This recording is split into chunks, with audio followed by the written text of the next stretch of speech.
everybody, and welcome to Southern California. Last day of a three-city, 10-day road trip, and it will not be easy tonight. Clayton Kershaw is on the mound for the Dodgers. All those Cy Youngs, all those accolades, we'll get to them.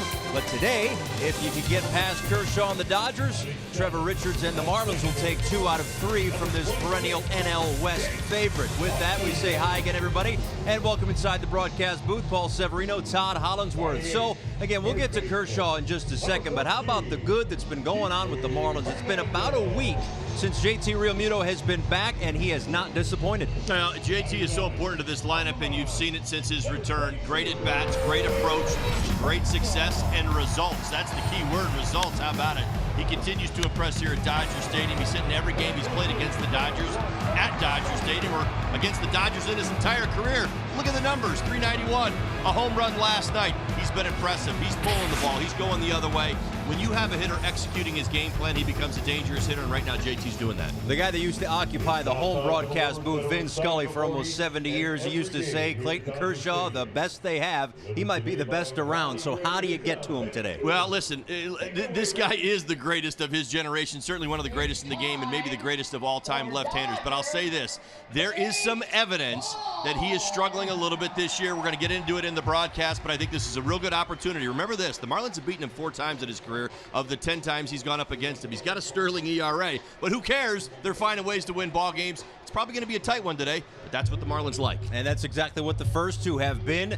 Again, the Dodgers took the opener. The Marlins came back to win it last night. So a Hollywood finale. Will it be a Hollywood finish for the Marlins on this lengthy road trip? We are back with baseball from LA coming up right after the break.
Transparency, low fares, nothing to hide. W.B. Mason, who but W.B. Mason, the official office supply company of the Miami Marlins. Chevrolet, see your South Florida dealer today, and by your local Toyota dealer, Toyota. Let's go places. A beautiful day here in Los Angeles. Marlins and Dodgers moments away from the first pitch of the series finale, the rubber match between these two teams. As we take a look at Don Mattingly's lineup today. Presented to you by Southwest. Derek Dietrich at the top of the lineup. Look at the 400 batting average for JT Realmuto. It's been about a week since he has been back. A home run in last night's ball game, 2 since his return. As this top of the lineup will try to set the tone today against one of the best around, like ever in this game. Clayton Kershaw's first pitch is inside, and it's 1-0. Well, for Clayton Kershaw, again, plenty of accolades. 3 Cy Young Awards, an MVP, a 5-time ERA title. And it seems as though, as you know, kind of joked last night, every year you go into, he can't quite be as good as last year, can he? He's going to show that he's human, right? He just keeps doing it and doing it. A strike there to Dietrich, but perhaps, maybe, and it's only a few starts in, maybe signs of him actually being human here in 2018. Well, you know, we talk about his history and age and number of innings he's thrown, Paul. You know, you probably would agree that as a pitcher who's got any kind of longevity, and he goes to that same spot 3 times against Dietrich to get the first strike out of the ball game, that you have to reinvent yourself. It really does come down to it. Catcher number 11, all right, let's give you the AutoNation scouting report of Clayton Kershaw tonight. GOAT, personal opinion, greatest of all time, 7-time All-Star. You mentioned it, the MVP, Cy Young Award. How about this? 2.36 career ERA. That is the lowest since 1920. Wrap your mind around that. We're talking career stuff here, not single season stuff. All right, early count focus. That's what the Marlins have got to have today. It's very common with aces. Early on, the best pitch a lot of times you'll see is that first fastball. Well, this is the case. He's given up 10 hits of the 29 on the first pitch of an at-bat. 1-0 counts. He's also given up 4. So do the math. I mean, we're talking either the first pitch or the 1-0 pitch. If you can get ahead, half of his hits have come right there at the beginning of the count. He's been a little bit more hittable this year. That's the key. Third key. 228 batting average against. And that's, listen, in Clayton Kershaw terms, that's really up there. That's right. Trust me, everybody, when I say he's a little bit more hittable right now than he has been in years past. If he gets to the end of the season and it's 228, that would be the highest number since his rookie season. A ball and a strike to JT Realmuto, who was 1 for 4 in last night's ball game with a home run. Takes a called strike on the inside edge, and it's 1-2. Rejoined the club on this road trip, therefore 8 for 20. 5 runs scored, 5 RBIs for the backstop for the Marlins. Last time out for Kershaw, a marquee matchup. The eyes of the baseball world on that one for sure, as it was 3-time Cy Young winner Max Scherzer against 3-time Cy Young winner Clayton Kershaw. And it was Scherzer that came up on the winning end of it. Kershaw 4 runs, 9 hits in 7 innings. He struck out 4, didn't walk anybody.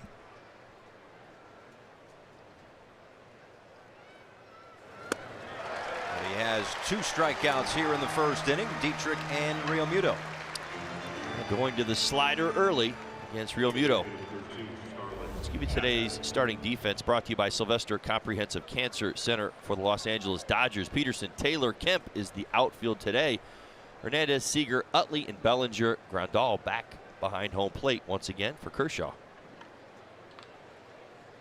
Yeah, there's some numbers there. We've already seen 2 strikeouts, and I would you'd say both those pitches were probably at the thighs or down. That's where he picks up most of his strikeouts. In fact, coming into today for Kershaw, 28 of the 35 strikeouts at the knees or below the knees, meaning chase pitches at the bottom of the strike zone.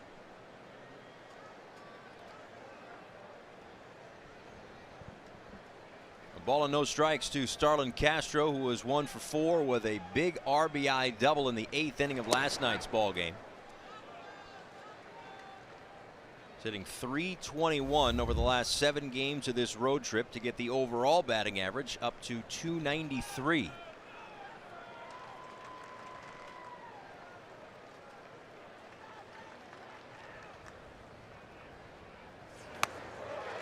Two and one.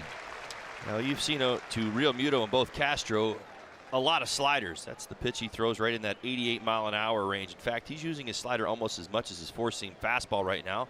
partly because, to me, the velocity's down just a bit. Only averaging 91 miles an hour on his four-seam fastball.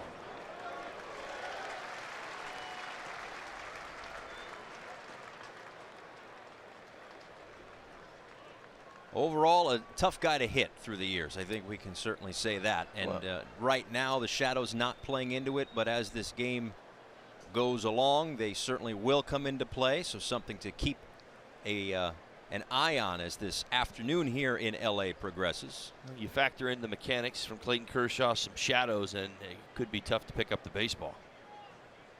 It was for the first three hitters, all set down on strikes. 3 up and 3 down. Trevor Richards takes the mound when we come back.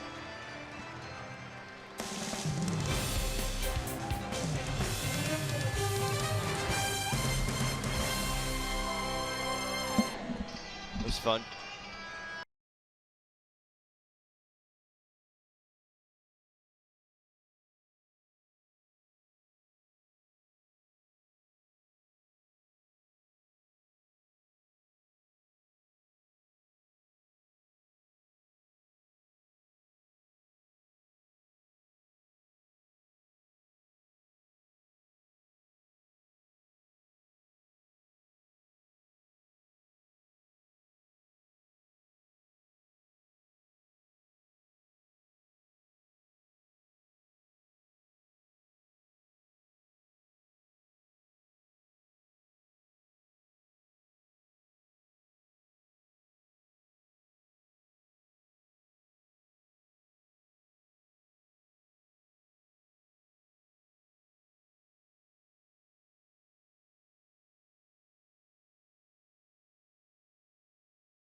Trevor Richards on the mound today for the Miami Marlins. Here is a look at the lineup that he will face. This is a Dodgers lineup that is yet to really hit its stride so far in 2018.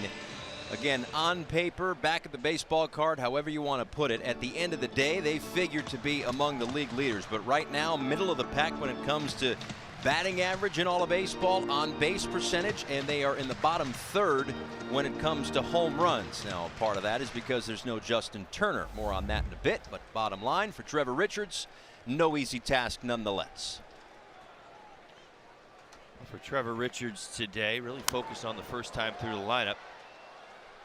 Again, he's been very good early in his starts, and we know that about him. Go back to his last start in Milwaukee, April 20th, 3 2/3 innings.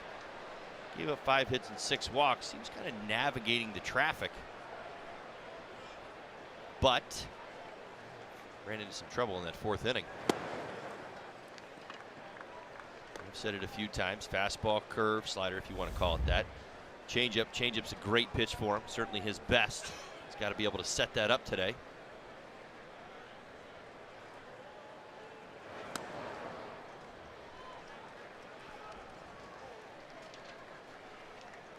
Strike to the leadoff man, Chris Taylor.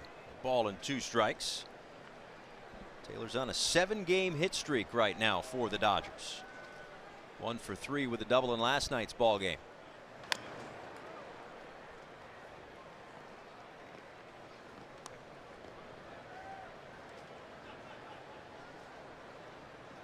On this homestand for LA, 7 for 19 with 3 two-base hits, a triple, 3 walks.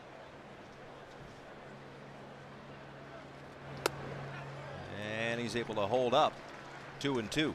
Well, I think Dodger fans are still waiting for this Dodger offense to get going. You mentioned the numbers where they fall for the season. In this series alone, only 4 runs scored, 11 hits. This Miami Marlins staff has done a very nice job of staying ahead of hitters and limiting the walks. They've been very aggressive. Straightens him up and the count runs full. Well, you noted that 4th inning when it was 3 straight hits, triple, homer, homer. or 3 straight pitches rather. Triple homer. He said afterwards that he was starting to leave some pitches up. They attacked him early and they made him pay. And now Taylor is making him work here in this first AB tonight. Richards, the one thing that really stands out is his inconsistent breaking ball. It would be a tremendous complimentary secondary pitch if he had it and it was reliable, and I think that's really what he's working through right now. That's why, you look at the numbers. First time through the lineup, hitter's only hitting 167. There's a called strike 3. Let's take another look. You almost wonder if shadows are starting to creep in or hitters are sitting on some different pitches. That's catching an awful lot of the plate. Nice job by Richards getting right after him. We talked about the walks. That's the one thing that stands out. Between the last 2 games in Milwaukee, first 2 games here in Los Angeles, the pitching staff has done a much better job being aggressive inside that strike zone. And if you get yourself to 3-2 counts, making pitches in the zone.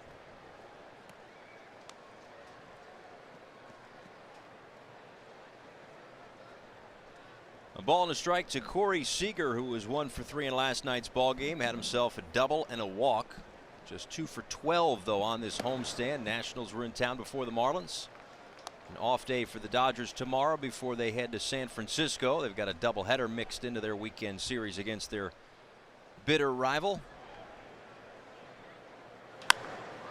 2-1 is sent down the left field line and into the seats. 2 balls and 2 strikes. And I'm sure what Richards wants is just more consistency. I know that's what the Marlins are hoping to get from him as well. As Seager is out and there are 2 strikes, 2 outs. To the Marlins defense. But why? There have been 5 strikeouts. For you today. Brought to you by Sylvester Comprehensive Cancer Center. Dietrich, Brinson, and Maven is the Marlins outfield for today's game. Anderson, Rojas, Castro, and Bohr. JT Realmuto behind the plate once again for Richards. Don Mattingly back in his old stomping grounds this week. Former manager here in LA. Well, they say strikeouts are up in the game, huh? 3 for Kershaw in the first, 2 so far for Richards. Here's Yasmani Grandal. Well, there's a huge advantage I believe Richards has. I've said this many times, and it's very common in baseball. You hear this in the circles. We've never seen it before. That first time through the lineup where hitters are really overwhelmed, as we have seen already, by Richards' changeup. It's been a great pitch. It's effective. And you watch hitters going outside the strike zone to chase it. Now, for Richards, that second step is going to be that second and third time through the lineup.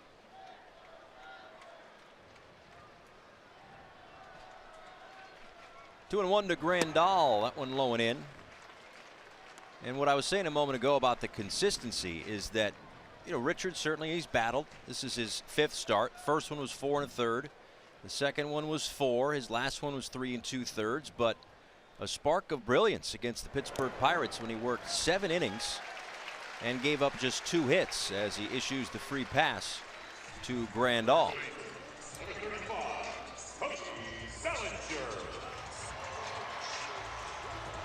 And here's the thing you can isolate. Of course, what stands out is the start against the Pittsburgh Pirates where he dominated for 7 innings, and really the Pirates unable to pick up his changeup.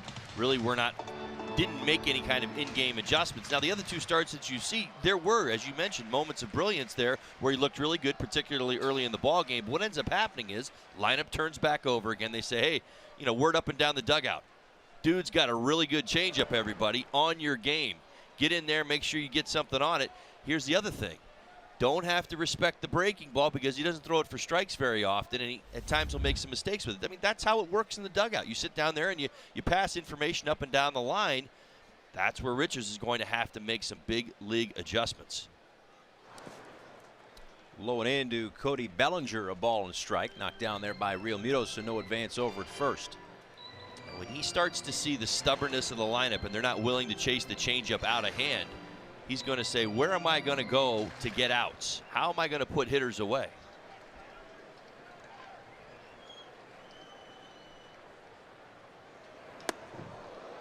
Upstairs to last year's NL Rookie of the Year. 0 for 3 in last night's ball game, a walk and 2 strikeouts.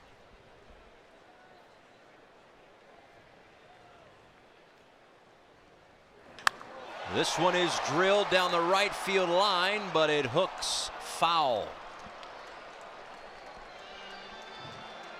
And that was something that he did 39 times last year. Straighten it out, of course, but 39 home runs in his first big league season, a National League rookie home run record. I was going to say, I mean, he's more than welcome to hit 39 foul balls today if he likes. No question. I mean, sign up for that every day. I don't think the Marlins would mind, but it might take a while. It's like Brandon Belt territory. That's right. A little late on that one, and 3 strikeouts for Richards. We are scoreless through 1.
Innings of work. Richards worked around a walk in there, however, but 3 strikeouts nonetheless in the first. Well, it could be a fast game or a slow game, depending on how you look at it. So Clayton Kershaw back out for the second. Brian Anderson, Justin Bour, and Cameron Maben against him. Now, yeah, we go to break. The last pitch there for Cody Bellinger. He kind of knew it was a strike and swung really late, but we've seen, again, 6 outs, 6 strikeouts. This time of day, it's kind of a funky time right now. 4:35 local time start here in Los Angeles. Is it tough to pick up the baseball at this point? No doubt. It most definitely is, and especially when you factor in the 2 starters today. Not an issue for Anderson, who lines one off the glove of Enrique Hernandez over there at third. A leadoff base hit for Anderson. I was listening to the scouting report. There you go. Let me go back to last night. I saw him turn on 96. I said, Anderson, you know what? He's getting locked back in again, people. Great swing of the bat. First pitch fastball, and he lines it off the glove and into left field. Start for the Marlins here in the second.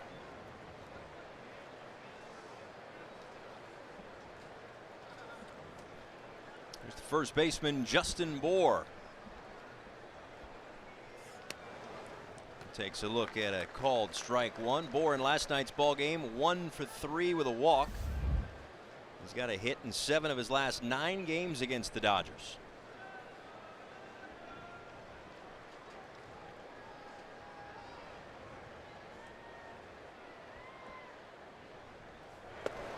Marlins fans, if you're at home wondering why there's a couple lefties in there, you're thinking, wait a minute, Clayton Kershaw is on the mound today. Maybe you should go with the all right-handed lineup. Reverse split so far through 5 games. Get this. Lefties are hitting .333 against Kershaw with 3 of the 4 homers he's surrendered. Probably won't be able to say that very long, but at least I can say it through 5 games. Yeah, as long as you prepared the notes for this game, not the game 3 weeks from now. Well, it's very good points. But when you look at the list of the left-handed hitters, I mean, listen, Daniel Descalzo, David Peralta, Joe Panik. We're not talking the greatest left-handed sluggers in the game, right? Is where I'm kind of going with that. So Kershaw struggling a little bit. And there's a line drive into center field for Bohr. So back-to-back singles to begin things here in the second.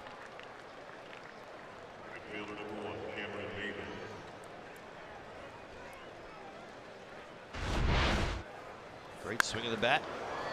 JB staying inside the baseball. You see a little slice off the barrel. That's what it looks like when a lefty takes a lefty the other way and deliberately pulls that knob through and stays inside the baseball. Ball will actually have a little fade to it. And that'll bring up Cameron Maben. Had a big RBI double in the 9th inning in last night's ball game that gave the Marlins the lead. They ultimately put the game away and picked up the second game of this 3-game series.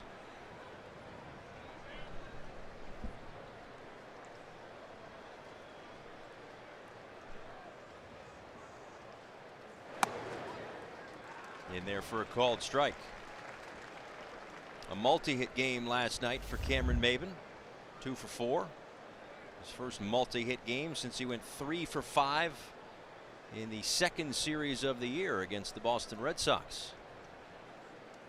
Real nice at bats last night by Maben.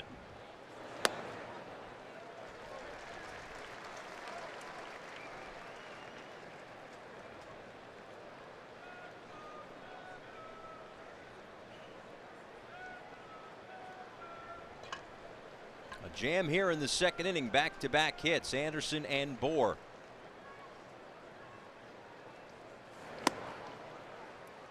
Now 1-2.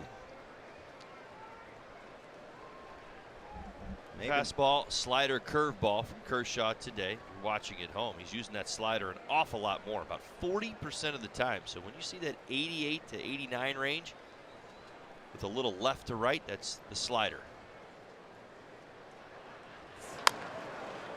To third, but wide of the bag, and it's still 1-2. Well, we've talked about it a lot. The Marlins a young team, no question about it. But 34 plate appearances against Clayton Kershaw for Cameron Maben.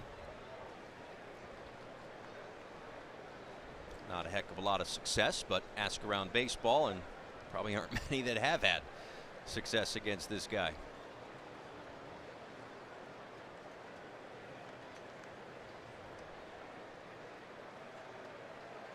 A ball and 2 strikes. And this one is lined out to left field. That sends Peterson back. He's able to track it down on the track, and there is one away. Now Peterson, a very good defender, traditionally a center fielder for the Dodgers, in left today. Got a great read, great swing of the bat by Maben. A lot of left fielders in the game would not have caught this baseball. Dropped the back shoulder. In fact, he even squared his shoulders to the wall, got going to full speed, and then looked back around, able to make the catch.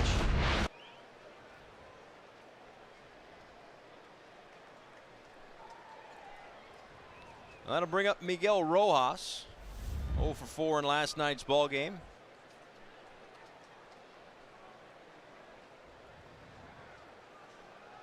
Anderson at second, Bohr at first. And the pitch from Kershaw is in there for a called strike.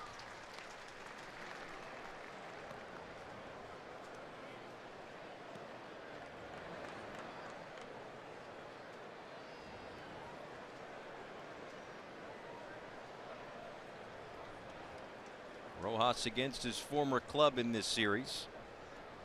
Made his major league debut with the Dodgers back in June of 2014 at Colorado. It was 2 years later against Colorado that Clayton Kershaw threw a no-hitter.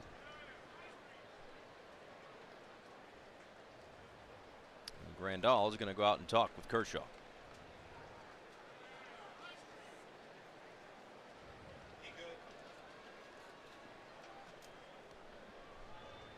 This season, the Marlins are collaborating with local lifestyle brand Life for an exclusive t-shirt collection. During select games, you'll be able to get a Marlins-inspired Life brand t-shirt with a special bundle ticket to the game. For games and dates and to purchase your collection of 4, visit marlins.com/offer.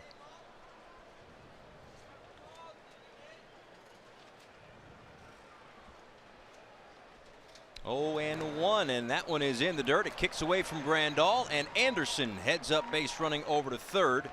Runners on the corners for the Marlins. Nice job by Anderson, anticipating the breaking ball down, sees the ball hit the dirt, and he's off to the races. They've done studies on this. Even if a catcher keeps the ball in front, still very difficult for a base runner who, if he gets a great read, to be thrown out at any base if the catcher doesn't catch it clean. Nice job by Anderson. So a situation here for Rojas to potentially bring home a run without the benefit of a hit.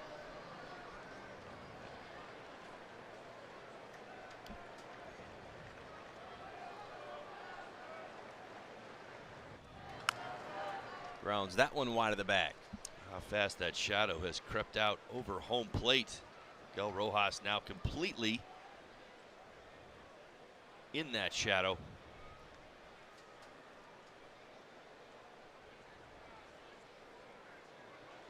Well, this is where it's certainly going to get tough, because he's got those 2 breaking balls, the curveball, the slider, that have been extremely effective.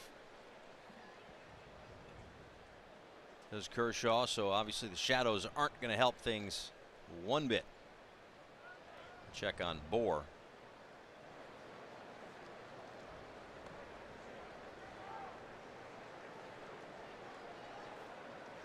They're making Kershaw work, a guy who is at this point in the season among the National League leaders in strikeouts, where he's 7th, ERA where he's 11th, WHIP where he's 11th.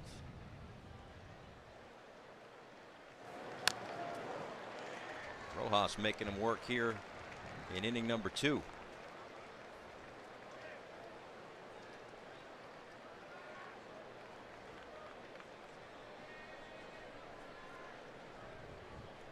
Five starts already this year for Kershaw. His last against 7 innings. The one prior to that, 7 innings. The one before that against the Giants, 7 innings, as he is continually working deep into ball games for the Dodgers. And that's one of the things, I mean, when you define ace, if you look up ace in a baseball glossary, you see this guy's picture. Well, I think you can put it in today's terminology. He's one of the few guys that you expect to make a third pass through a lineup. You look around baseball, whether you go to Cleveland, whether you go to Chicago and the Cubs and Houston Astros, you know, these elite rotations where you're looking at, 1 through 4 as being some of the best pitchers in the game. Still the idea, I think, for a lot of them is that, 1 time, 2 times through that lineup, maybe a third if he's really locked in. Kershaw, you expect it every time he takes the mound. Very, very few. You probably count them on one hand, the number of guys that you would expect to go 7 innings or a third pass through that lineup. And this is not necessarily for right now, just a general thought for Dave Roberts, but this is a guy, he's a bulldog out there. He wants to make 35 starts, and he wants to throw 8, 9 innings each one of those starts. It's just not going to happen, as Rojas runs the count full. So it's a situation where over the course of the 6 months of the regular season, obviously the Dodgers have played quite a bit in October the last few years, whether it's Dave Roberts or Rick Honeycutt, they almost have to protect Kershaw against himself and pick their spots where, okay, just give us 5 today. Well, we got a big lead, or whatever the case might be. It's a very good point. I think a few years ago that, listen, I think whatever Clayton Kershaw wanted, he got. And I don't think that a manager or a pitching coach could override anything he may add to the conversation. But with his back over the last few seasons, he's got to be a little bit more reasonable. Upstairs, a heck of an at-bat for Miguel Rojas. Wow. That may be the first wow I've dropped in an AB this year. Well earned, I might tell you. Look at this. Let's get back to the beginning. All right. Kershaw gets way out in front, tacks early, bottom of the zone. We talked about this. He's looking for the strikeout.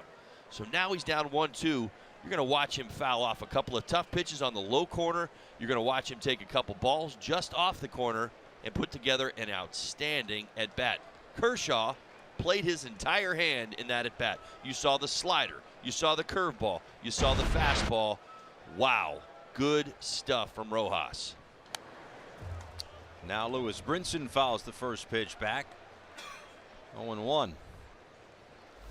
Get back to Rojas for a second. I know we haven't talked about it too much, but I mean, he's had a quiet road trip, 4 for 29. How about that at bat right there? That was excellent. We were just talking about how hard the shadows are, how great Kershaw is, and you just kept fighting him off and fighting him off, and now the bases are loaded with 1 out.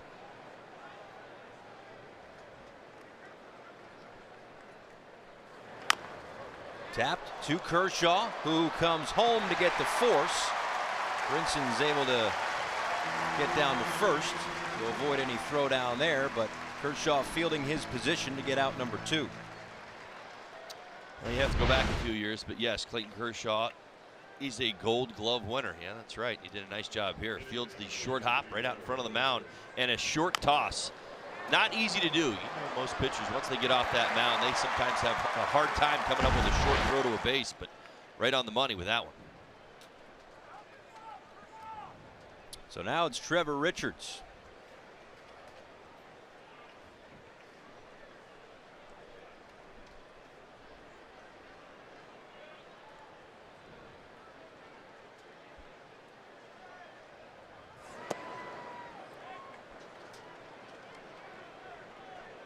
These are the situations where it would have been nice to get a fly ball in that situation. Just kind of put the ball in the air. And that's Absolutely. one when you're going through batting practice. That's one of the rounds, right? Well, in this time of day, ball jumps a little bit more here at Dodger Stadium. We're not to that, you know, that later hour, 8 o'clock here on the West Coast, where the air gets a little heavier and the ball doesn't travel as well. This is, you know, by definition a day game, if you will.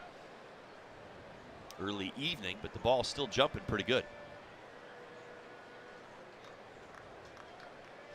35 pitches already. 2 outs here in the second.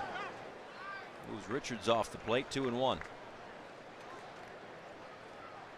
You mentioned it, that pitch count climbing.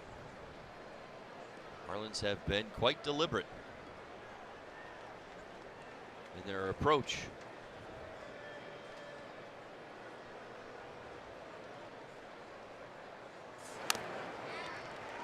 And just to finish the point on all the innings that have been logged by Clayton Kershaw, he starts the day 11th on the active list, 1968 in innings. So the next, what, 5-6 starts, whatever you want to call it, do the math, he'll get up to 2,000 innings in his career. Trying to pitch himself out of a bases loaded jam here in the second inning. The Marlins try to crack the scoreboard against the 3-time Cy Young winner, but he gets the best of them. Richards strikes out through an inning and a half. Scoreless.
It's an art gallery where you can purchase all sorts of collector's items. How about this yearbook that features the first picture ever of Vince Scully behind a microphone? Or if you have some spare change lying around, you can buy this original painting of Sandy Koufax that is autographed by him. Guys, it sells for $31,500. No big deal.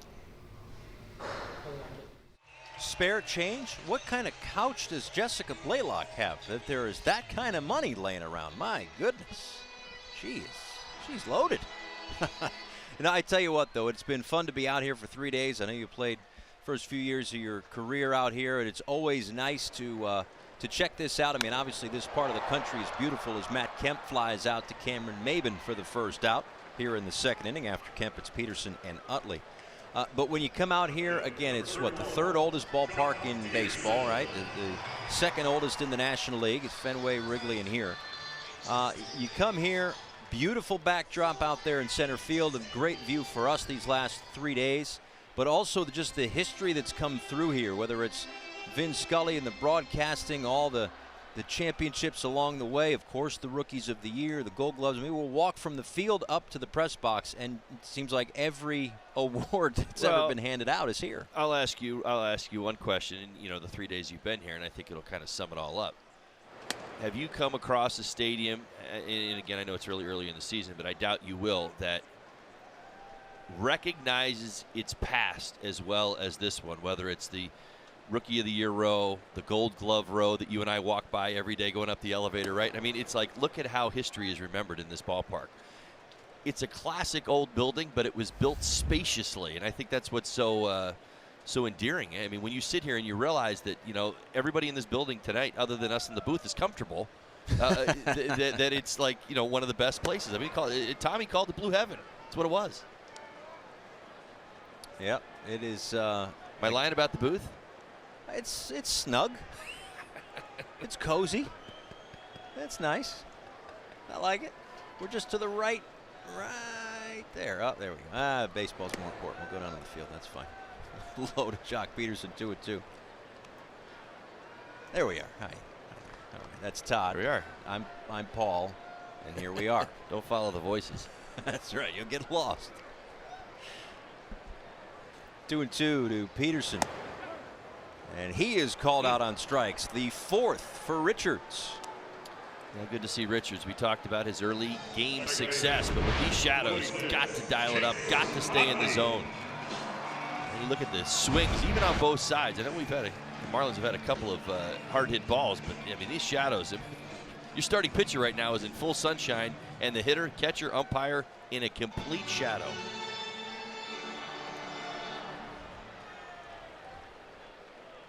I'll bring up Chase Utley. Chase Utley getting his first start in this series. Came in as a pinch hitter in last night's ball game, drew a walk. And that walk gave the Dodgers the lead. They would ultimately cough that up. Marlins scored a run in the ninth inning and won the game 3-2. So here we are in the rubber match at the end of a 3-city, 10-day, 9-game road trip.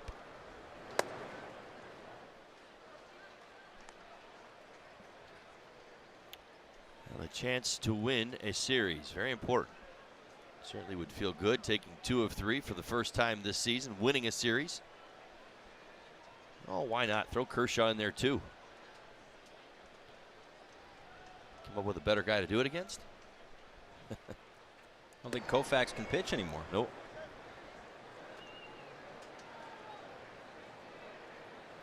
Well, I'll tell you what, Richards' aggressiveness, particularly this first time through with the fastball and the ability to throw strikes and then also factoring in the shadows, has really benefited him. He has not had to throw too many changeups. That secret weapon that he owns, he has not had to play his hand. Well, he tried it right there.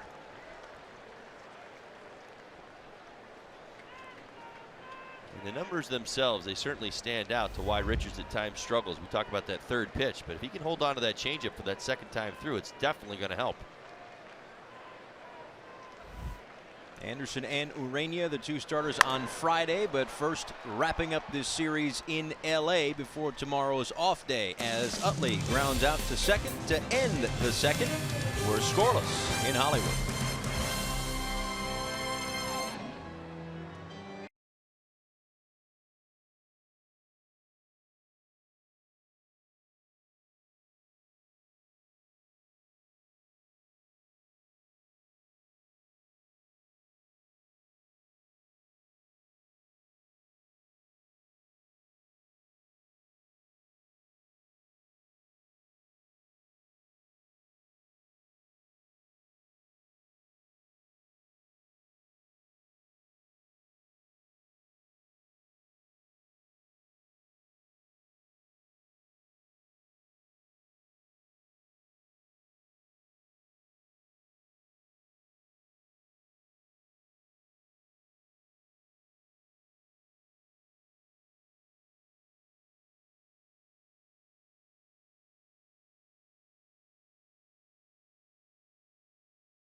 ...2016 in September, JT Realmuto against Clayton Kershaw. The last time Kershaw faced the Marlins, and JT took him deep. He's got some really good career numbers against this ace. He will be batting second in this third inning.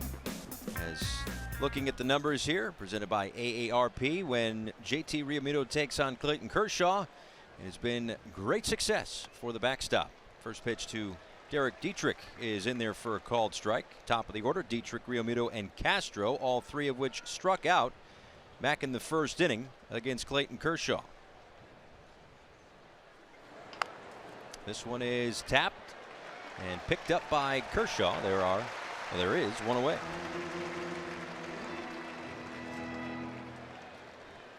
Number 11, JT Realmuto. Hey, Marlins fans, now you can stream games live on your mobile device with Fox Sports Go, presented by T-Mobile. Download this app, take Fox Sports Florida and Marlins baseball wherever you go.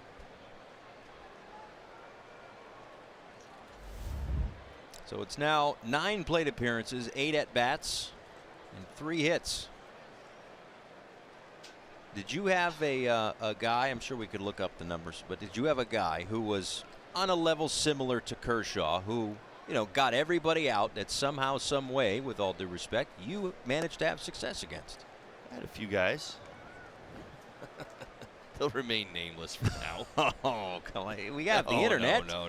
We have the internet. If you want to look it up, you look it up. I'm bringing that stuff up. Not playing anymore. You can say it. You can say nice things. I know what I'll be doing in the next half inning. You know that much, or at least in the break.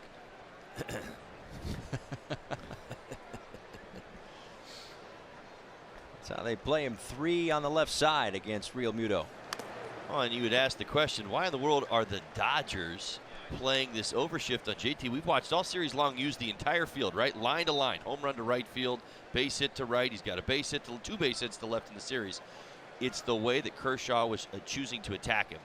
My guess, really focusing on that slider. He's throwing that slider in. They're thinking he's going to hit over the top of the baseball and pull it to the left side.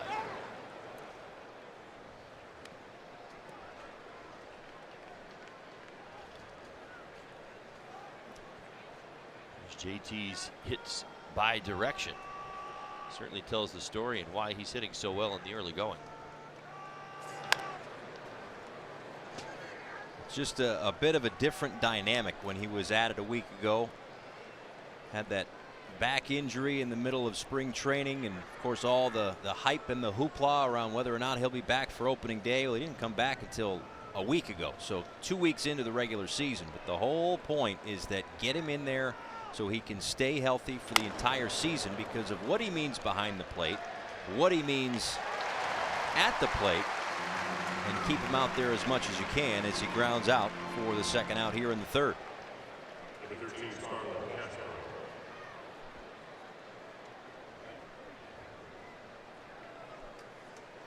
And now Starlin Castro, the third of the 4 strikeout victims so far for Clayton Kershaw. Starlin comes into today with a 7-game hitting streak versus the Dodgers. So close to 500 during those 7 games.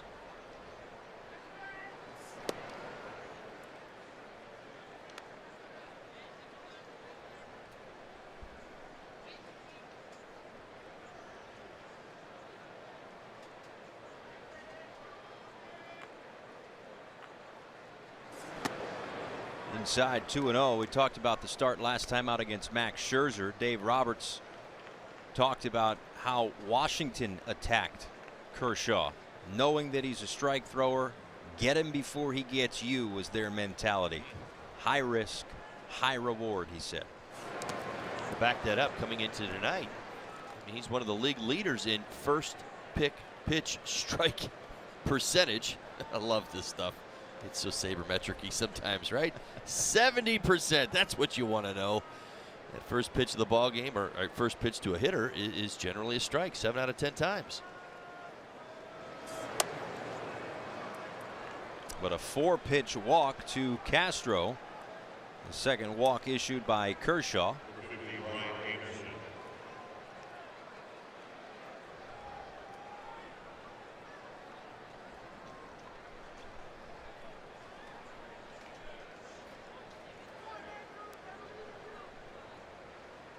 This copyrighted telecast is presented by authority of the Miami Marlins and may not be reproduced or retransmitted in any form, and the accounts and descriptions of this game may not be disseminated without the express written consent of the Miami Marlins.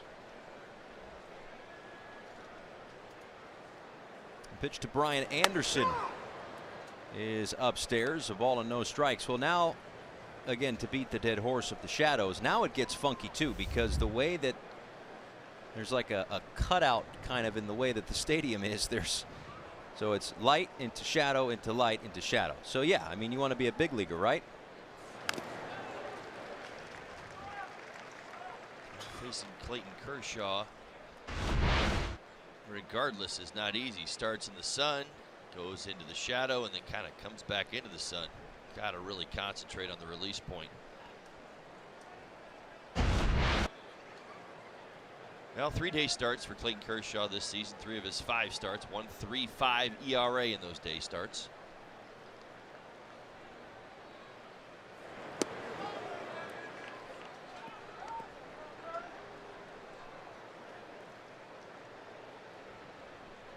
He's got 4 strikeouts to this point. His season high was 12 2 starts ago.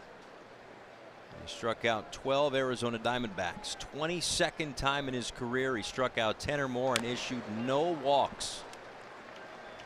He passed Roger Clemens for the 3rd most ever. Only Randy Johnson with 36 of those types of outings, and Curt Schilling with 27 have more than Clayton Kershaw. And that's what's so dominant about this guy. Listen, we can go on and on about how great he is. Today he's already issued 2 walks, so it won't be the best start of his career. Super. Point is, over the long haul, this guy is really something else.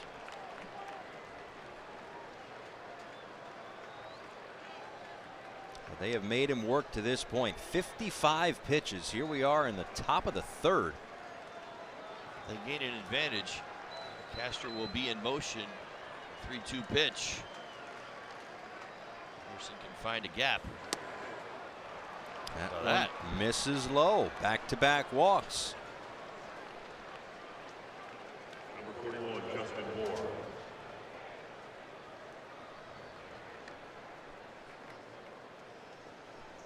Bring up Justin Bohr, who singled back in the 2nd.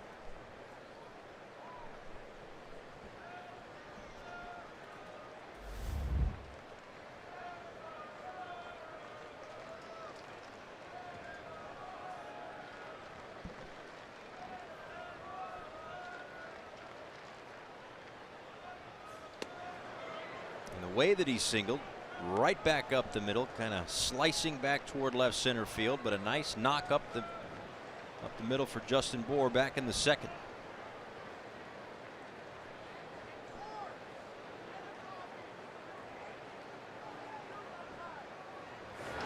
And this one is ripped into right field. It's falling fast, but into the glove of Matt Kemp. A sliding grab to get Kershaw out of trouble in the third.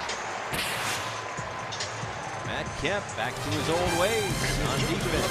Season Dodger Cup game at Dodger Stadium on April 25th, 1970.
On this date in 1976, Cubs outfielder Rick Monday rescued the American flag as protesters were attempting to burn it on the field at Dodger Stadium. And still, as many people, play around with the baseball terminology, the greatest save that has ever been on a baseball field there is Rick Monday, still a part of the Dodger family. He became a Dodger a few years later, finished his career here, and on the radio broadcast with Charlie Steiner now. So still here, and then, of course, they celebrate that every year. Very patriotic move there by Rick Monday as we roll along here in the bottom of the third. Kike Hernandez, Clayton Kershaw, and Chris Taylor against Trevor Richards. Richards with 4 strikeouts for the first 2 innings of work. There have been some reports of the returns, pending returns, no official dates just yet, but the road back for Wei-Yin Chen, the road back for Dan Straley. Sounds like Straley could potentially be back rather soon. And there is the 5th strikeout. I think Kike either liked it or saw it, or a mixture of both. Let's see. This is going to be outside the strike zone, thigh high. But listen, we talked about the pitcher, obviously hitter dynamic with these shadows. Don't forget the other 2 individuals that are back there. You've got the catcher and obviously the home plate umpire. It was Joe West today, the crew chief. Doug Eddings at first, Marty Foster at second, Mark Ripperger over at third. There's Clayton Kershaw, nobody on, 1 out. So again, with the pending return of Dan Straley, who's going to be back, one would think, sooner than Chen. So we'll start there with Straley. Obviously, competition has been a big word used around the Marlins this year. Competing to stay hungry and keep your job because somebody else is going to take it. So for Don Mattingly and the staff, what they would love to do is have to make a hard decision of who to remove from the rotation. That means everybody's pitching well, and that's where they're looking to get to. The numbers and the evidence, generally speaking, in the rotation is mixed right now. I mean, listen, it's not a Dodger Stadium conversation. Dylan Peters outstanding yesterday. You know, Harlan Garcia, you move past that one. He's immune right now. He gets the the free pass. He's been that good. Obviously, Urania going to stay in the rotation, but you're right. I mean, you just kind of start to look at it when it comes down to it. If these decisions become tough decisions for the Marlins, that means guys are doing their job. They're learning. They're finding, ways to make improvements each and every day. The guy there on the left side of the screen, Caleb Smith, had 10 strikeouts against the Milwaukee Brewers in his last outing. 6 innings, 10 strikeouts, no walks. And that's really the thing. Each individual, for sure, stringing start after start after start. Do that consistently, that's how this team's going to win ball games, because we've seen when they stay in games, they can come through with the big hit late. They did the last 2 nights, tying the game in the 8th on Monday as Kershaw delivers a base hit the other way, lining one over the head of Brian Anderson. First hit of the game, the Los Angeles Dodgers. Probably shouldn't be surprised. Kershaw, pretty decent hitter. Back 318 career batting average against the Marlins. 7 hits, now 8. Takes a high fastball, elevated. Sometimes that might be, I always found in the shadows that the elevated pitch was the one you tried to pick on, because at the top of the zone, you know what you're getting. You don't see curveball misses at the top of the zone. You don't see slider misses at the top of the zone. You can kind of narrow it down. If you see it up, it's a fastball. Some hitters swing out of their shoes. Clayton Kershaw swung out of his helmet.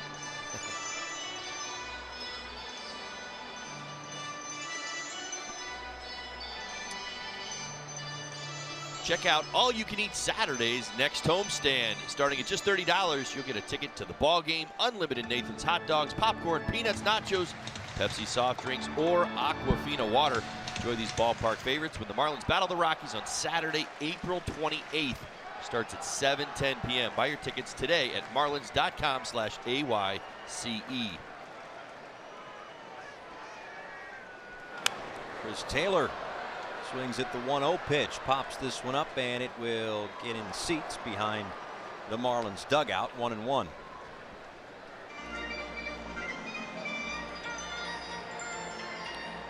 But again, the individual for the starters, every 5th day you want to go out there and have a good start.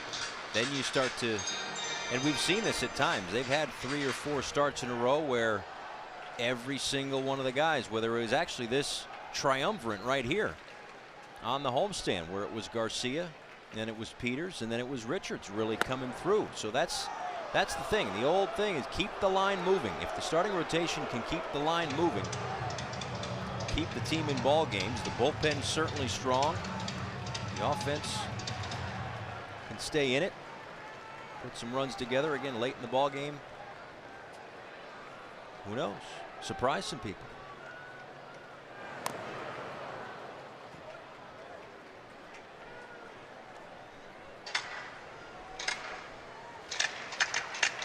Right at the 50 pitch mark for Richards as he is into the 2nd time through the lineup. The long Southern California shadows at home plate.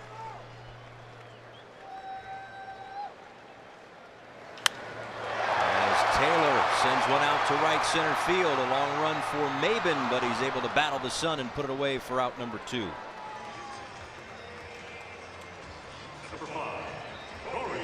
Goodwood. Taylor able to drive it to the warning track at right center field. Maben did a nice job of getting himself into position. Talk about this a lot. The shadows, right? Your left fielder's in a shadow. Your right fielder is in the sun field right now as the sun's going down. You see all the outfielders have it. I would tell you this, Maben's got it the toughest right now as he's staring right into the sun. Fouled straight back by Seager, who struck out back in the 1st inning. Were you a sunglasses guy, a flip down guy, an eye black guy? Sunglasses, yeah. You had to have the sunglasses on. That was, I couldn't run from, my eyes didn't adjust very well to, being in the light and then all of a sudden being in the dark and then picking the baseball back up. It had to be one or the other. A lot of times I wouldn't wear them as long as I knew where the sun was and used my glove to shield it. Blue eyes? Blue eyes. Yeah, both of us. Baby blues. It's fantastic. You get lost in these things. But here's the deal, is you've heard so much about like the day games, right? With blue-eyed ball players. Light eyes, correct. Yeah. And that being an issue. Well, it's brighter. It's just the way it works. Yeah.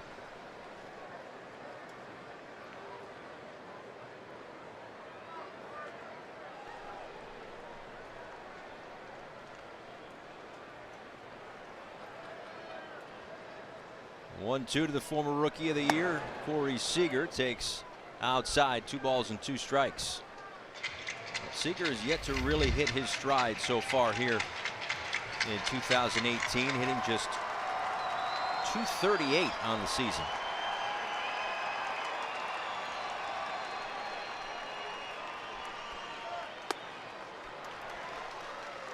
But when he gets going, and I think we all agree that he will be a force to be reckoned with in the National League. A Rookie of the Year 2 years ago. MVP conversation in his short career as well. As the runner is on the move on 3-2. Seager out to left field down the line. Hooking foul into the seats.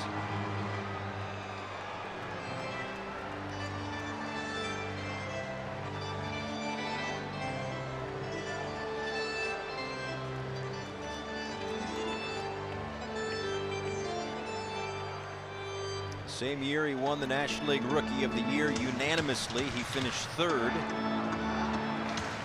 in the MVP behind Chris Bryant and Daniel Murphy.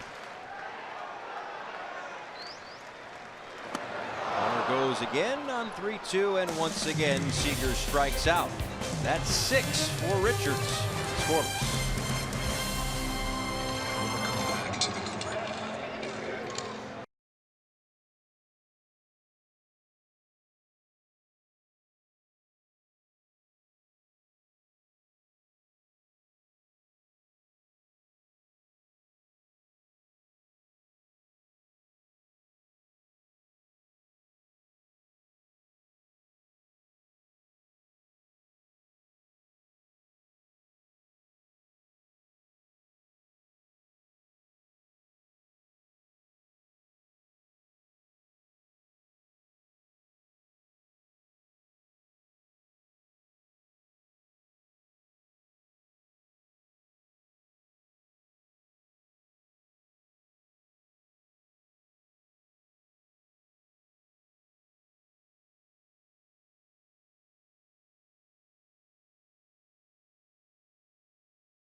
September 9th, 2016, it was the last time that Clayton Kershaw faced the Miami Marlins, and he faced the late Jose Fernandez that night. And of course, they dueled as Fernandez lines one back up through the box.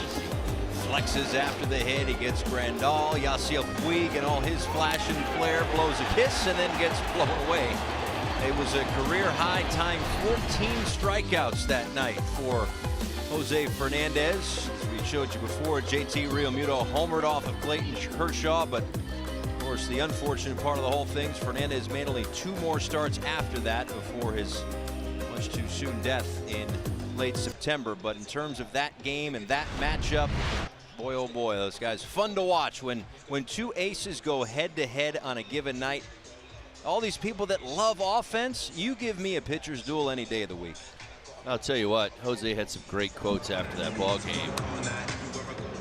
He was struggling actually going into that start, and he was talking about how going up against another ace, another elite, the greatest in the game, elevated his game that night. And it's always so fun to hear that conversation inside the baseballs, that elite group that exists. Not the rest of us. I was with the rest of us group, the 95 to 99%. I'm talking about that 1%. Jose was in that class. How his game elevated in a big game. Marlins at that time were holding out hope for a playoff spot.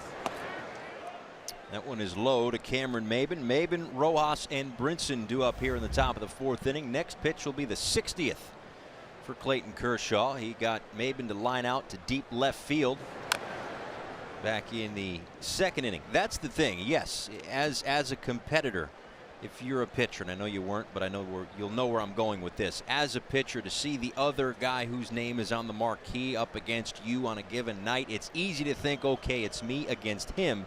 But you got a guy like Clayton Kershaw going tonight. He's got, all the awards, the 25 Cy Youngs or whatever the number is with this guy, and all the All-Star appearances. We get it. And then you got a guy on the other side, Trevor Richards, who not long ago was pitching in independent baseball. Don Mattingly was talking about this the other day in advance of this start, as that is a fair ball down the left field line. It kicks off the wall, but it's going to be extra bases for Cameron Maben to lead off the 4th.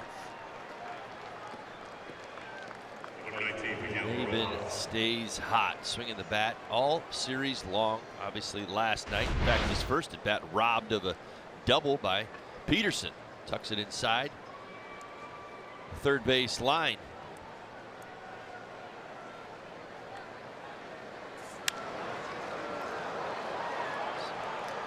Third runner in scoring position for the Marlins today. This one starting the 4th inning. See if they can't turn it into a run. Here's Miguel Rojas.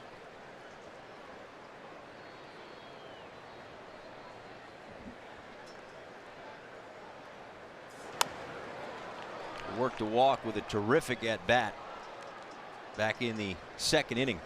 To get back to that point on Don Mattingly talking about how it really works kind of mentally. Sure, it's nice to get up for these games as the opposing pitcher when you're up against the former or the future Hall of Famer, but at the same time you're not facing him outside of the 1, 2, maybe 3 times he comes to the plate. You're facing the lineup. Well, you draw a line, though. I mean, I think that anybody would admit to that. I mean, listen, these points are all valid ones. He's absolutely right. This is not me disagreeing with manager Don Mattingly, but this is also recognizing who are the Dodgers going to be today. Most of the time when Clayton Kershaw steps on the mound, best pitcher in the game, best lefty going, 3rd best slider in the game value, wherever you want to go with that, you say, all right, well, he may only give up 2 runs today. All right, so that's where you draw the line, and you say, okay, well, that's what I need to be today. What did we talk about before this game ever started? Probably going to be a pitcher's duel, the shadows, the Clayton Kershaw's on the mound. That's the idea. So even as a player, you compete that way. You kind of create thresholds in your mind that you're either trying to at least meet or get over that day.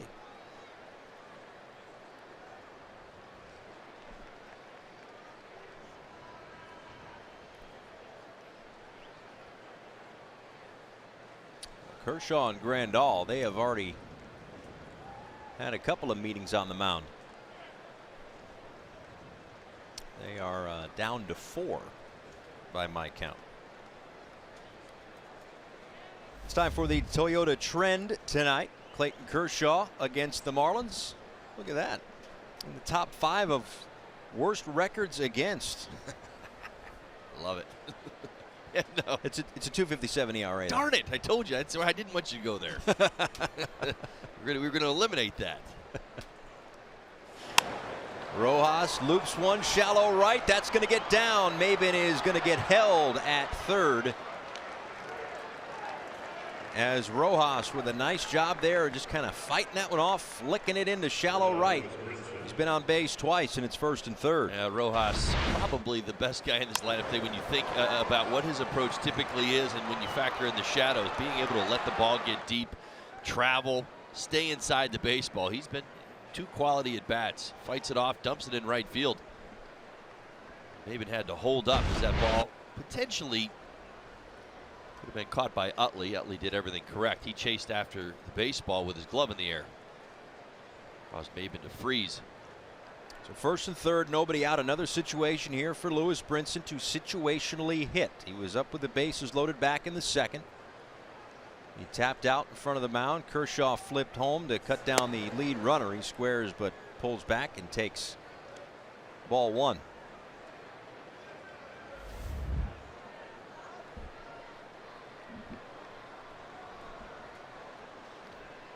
Well, regardless of whether you think the bunt's the right decision, I really do like the fake bunt right there by Brinson. It puts the Dodgers on point to at least recognize he's thinking about it. Saw Bellinger kind of stepping up, and Hernandez over at third.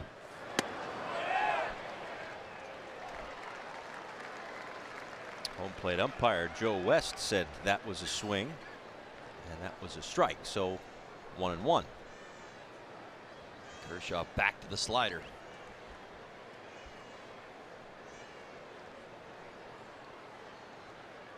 Big hole on the right side with Bellinger holding on Rojas. And Utley close to the second base bag. A little double play depth, at least on that side, as Brinson fights that one off. 1-2.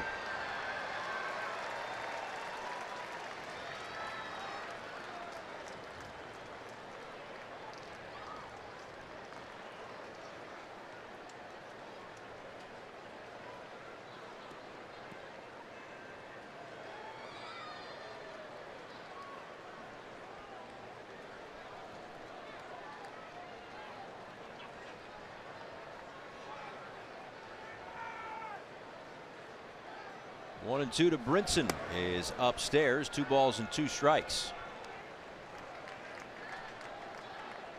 Well, that's the thing. The next pitch will be number 70. They have had Kershaw on the ropes. That first inning, he struck out the side. 1, 2, 3. Okay, but then in the second inning, they had the bases loaded and 1 out. Last inning, they had 2 on and 2 out. Knock on the door enough. Eventually, you got to kick it in. Brinson to third. Fielded there by Hernandez. Dug out at first by Bellinger. But it's a foul ball.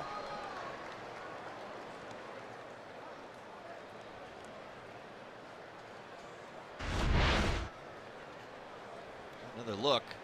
High chopper. Third base umpire had to be blocked. Hernandez fielded that at his belly. That had to be Joe West. Called that foul.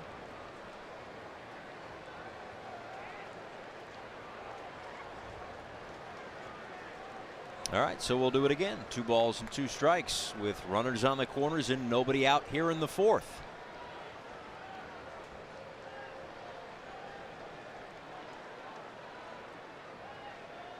Dodgers have the infield back. They've given the Marlins a run on a ground ball.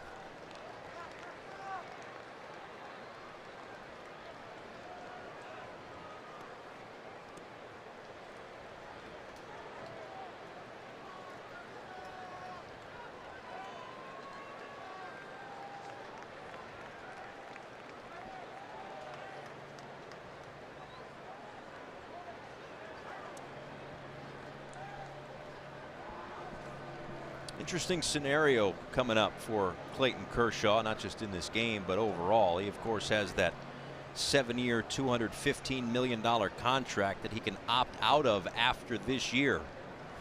That would be very interesting given the free agents that are out there. Brinson's able to hold up, and the bases are loaded. Pitcher, Trevor Richards. A very nice at bat by Brinson. Worked his way back, laid off a couple of off-speed pitches at the bottom of the zone. We talked about where Kershaw wants to go to get the punch-outs. Keep the line moving. Once again for Richards, he's up with the bases loaded. This time, though, nobody out.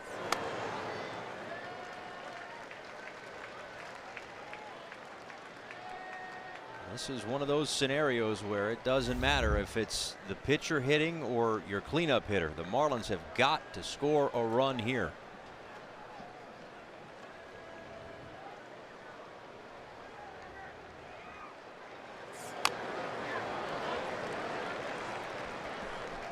Back-to-back fastballs from Kershaw, wasting no time.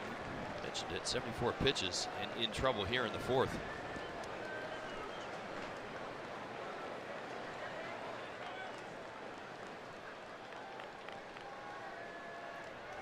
Maben with good wheels over there at third, and Hernandez is probably about equidistant, 13, 15 feet or so off the bag. So that's the lead Maben gets. Well, if you're not being held on by the third baseman, you can get off as far as he is off. As he makes an attempt to get back to the bag, you can get a healthy lead. Maben's got to anticipate a ball down. So third base runner. Ball in the air, off the bat, right back to the bag. A ball and 2 strikes to Richards. Soft little liner to Utley. There's one away. And now a message from FPL.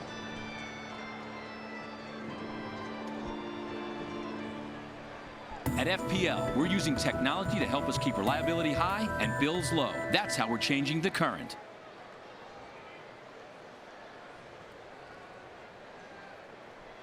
Paul Severino, Todd Hollandsworth back with you here in Los Angeles. Last of a 3-game set, Marlins-Dodgers.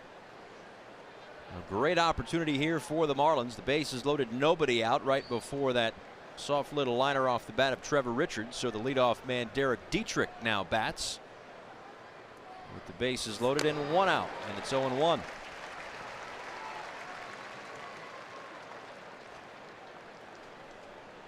first at bat of the game, Kershaw went at Dietrich, nothing but fastballs. Second at bat, Derek hit a ground ball on a curveball to the right side.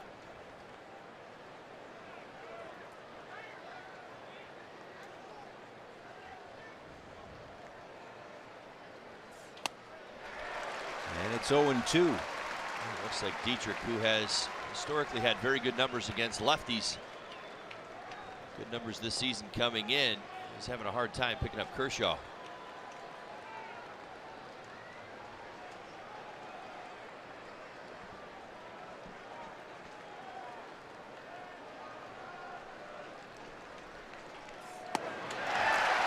Swung on and missed. A big strikeout there for out number 2. It's 5 for Kershaw. Well, his back has been against the wall all game long, but when pushed into the corner, Kershaw has come out fighting. He's been able to get some big outs, and Marlins continue to leave men on base. It's on the shoulders of JT Realmuto now with 2 outs. Turn this great opportunity with the bases loaded into something productive. Well, this is the guy that they would want up in this situation. Great numbers against the Dodgers at Dodger Stadium against Kershaw.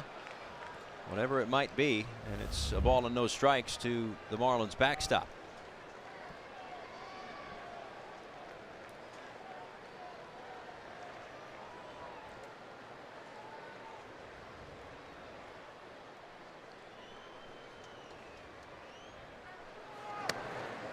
That one misses low. 2 balls and no strikes.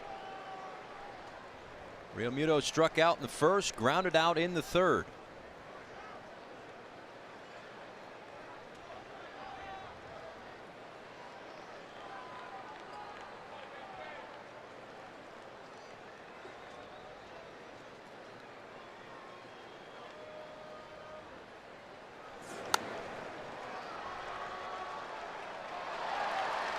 Kershaw elevated with the fastball, knows he needed to get back into the count.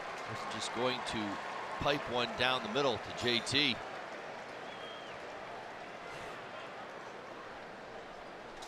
Still needs to make a pitch. JT in the driver's seat.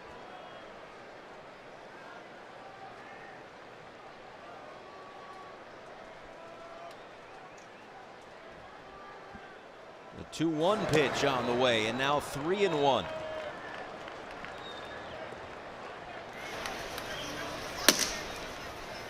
JT Chagua up for the Dodgers. Saw him in the opener on Monday night. Assuming Dave Roberts and Rick Honeycutt didn't think Kershaw would be in this kind of trouble. 83 pitches with 2 outs in the 4th. Here's the 3-1. In the air, right field line, falling fast, and it's going to fall foul.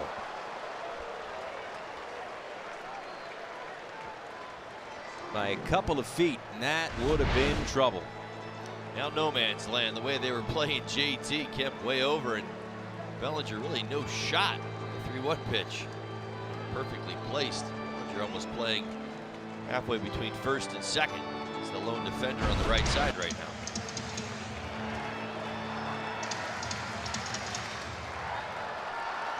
Three Marlins would have scored on that. That's right. Maben at third, Rojas at second, and Brinson at first. The 85th pitch of the outing for Clayton Kershaw is popped up on the infield. Bellinger. And Kershaw is able to work out of a bases loaded, no out situation. Still scoreless at Dodger Stadium.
Won the Cy Young Award. All you have to do is walk around the outside of Dodger Stadium and you are going to see these massive baseballs that have the names of all the Cy Young Award winners. Now there are only 2 players in the history of the franchise who have won the Cy Young Award 3 times. The first is Sandy Koufax. The other is this guy right here, Clayton Kershaw, who is on the mound today for the Dodgers.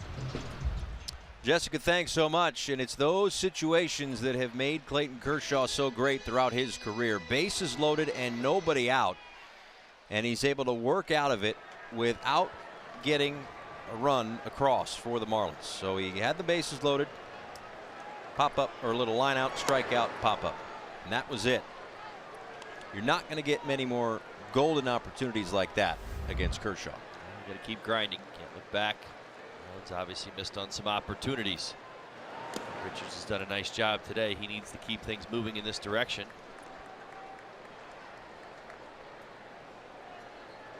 He has been terrific on his side of things. 6 strikeouts as he is now 1-1 to Yasmani Grandal, who takes low and in. Grandal, Bellinger, and Kemp due up in the 4th inning for LA.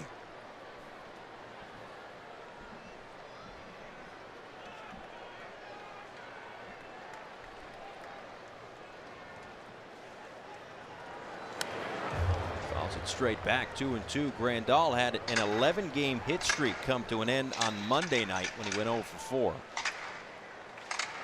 Overall on the season, entering play, he's at .328 on the year, 3 homers and 16 RBIs. He has been their best hitter in the month of April. 311 from the left side of the plate, all 3 of his home runs. That is now 7 strikeouts for Richards. How about dialing up the outside corner? Why not? It's a little tailing action. A little run on that, and it finds the upper right-hand corner. Grandal late. 92-mile-an-hour fastball. Hey, Marlins fans, be sure to tune into Marlins Live, the pregame show before our next game on Friday, presented by your South Florida Honda dealers. Jose Urania, Tyler Anderson, the 2 starting pitchers. It's a 6-game homestand, 3 with the Rockies, 3 with the Phillies. It's coming up on Friday from South Florida. Be good to be home after a 10-day road trip. Well, that upper corner of the strike zone has been a very good spot for Richards. He's gone up there a number of times. In fact, that first at bat against Bellinger went there for the strikeout. First pitch of this AB would have put Grandal away as well in that corner.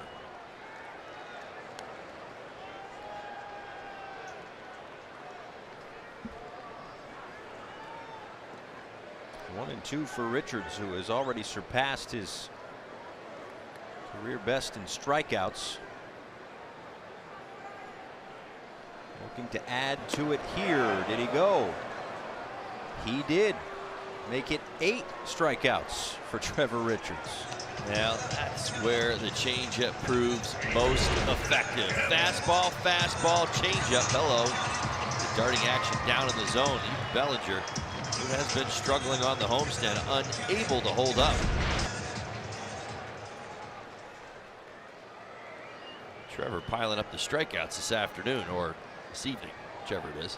Whatever time zone you're viewing from. Sure, I got you. I never get it right either. Don't worry about it. Here's Matt Kemp. You know, I can't even get the days right. You know that. Never mind the time. Come on now. Let's go.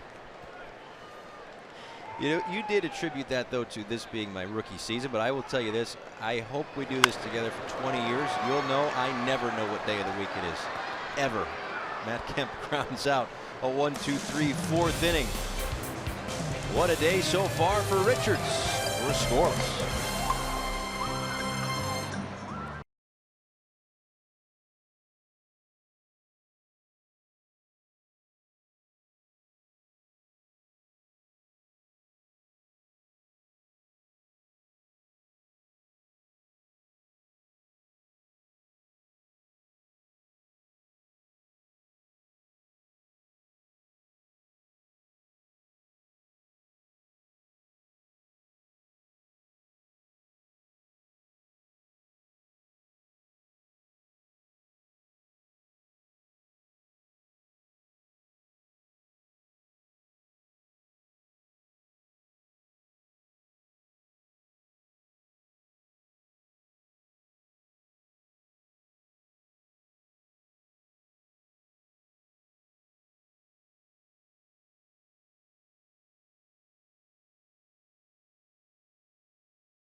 Through 4 innings of work, we are scoreless as we go to the top of the 5th inning. Geico presents this day in big league history, and it's got something to do with Los Angeles. 60,000 fans at the LA Coliseum set a National League attendance record for a night game back in 1958. First year that the Dodgers were in Los Angeles from Brooklyn. Dodger Stadium still a couple of years away. I was looking it up. there were 115,000 people that showed up at a Red Sox-Dodgers exhibition game a few years ago at the Coliseum. Can you imagine playing in front of 115,000 people? I know it was big crowds in the World Series at Pro Player, Jack Murphy, whatever, not Jack Murphy, but Joe Robbie. Jack Murphy, that was San Diego. It's all right. We're good. I'm getting my coasts mixed up. Castro grounds out. But 115,000 people? It's a lot. I really do believe once you go past about 30, you have the tunnel vision anyway as a player. Really, it's just kind of filling in the space. Yeah, I mean, I don't listen. I'm sure you probably feel 115. I did it in front of 70 plus. So, what's another 30,000? It's a whole other stadium, I guess. Well, that's what baseball players possess, particularly the hitters, that tunnel vision. You can step into the box and kind of lock into what's going on to everybody else out. Just my beautiful wife accused me of that well past my playing days. The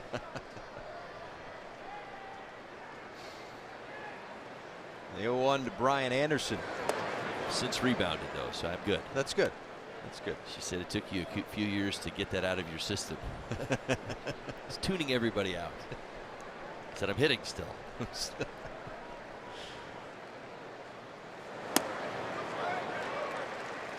1-2.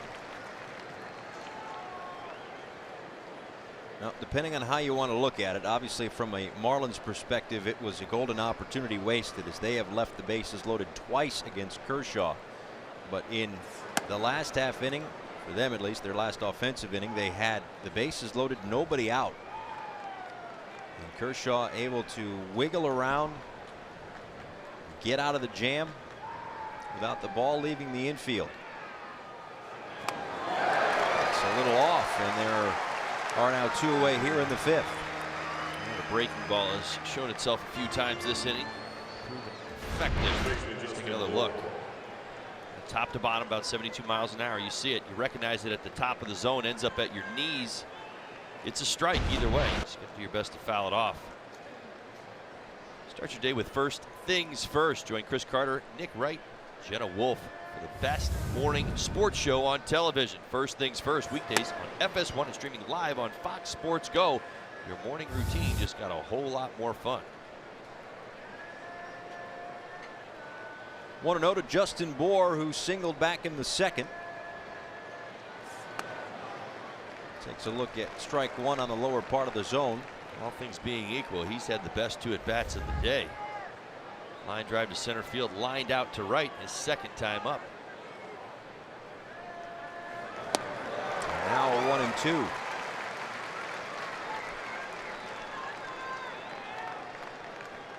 I mentioned before, and it's not much of a talking point, obviously, because nobody's going to get inside Clayton Kershaw's head. But again, all the back issues that he's had the last few years, this guy can opt out at the end of the year. So, I mean, if you're looking for an offseason storyline to follow, that is going to be it.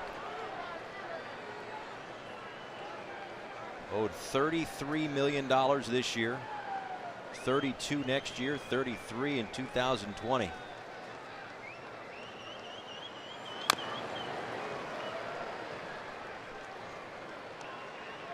Think of the money that could get thrown around, or don't if you don't want to get into a bad mood. But Harper and Machado and Kershaw.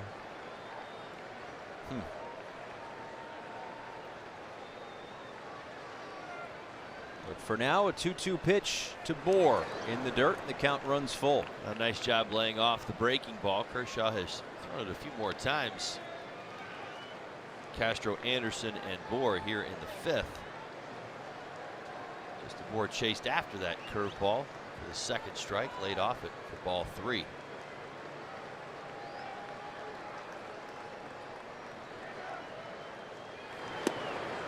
Look good at bat. How about it?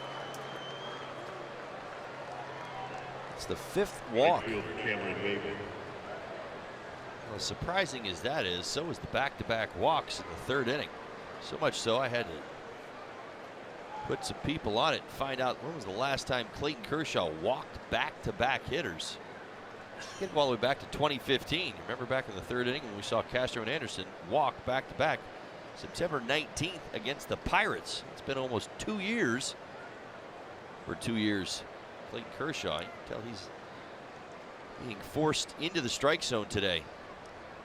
This will be his 100th pitch.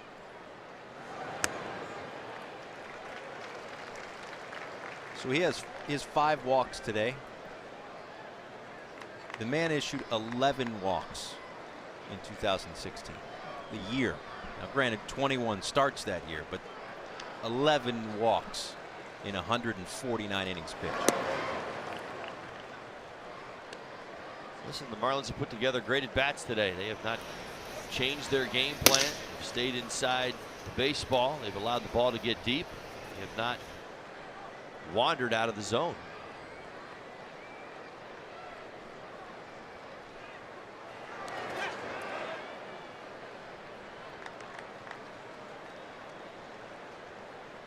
But at the end of it all, Kershaw has found his way 4 2/3 innings without giving up a run.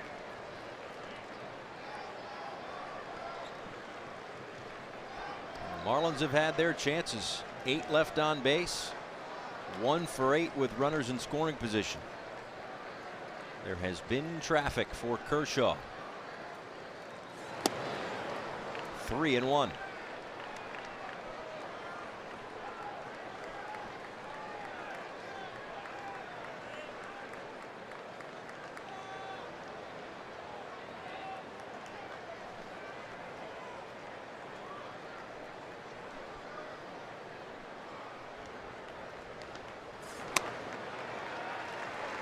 Count runs full to Cameron Maben, who had a double back in the 4th inning. Justin Bour will get a head start.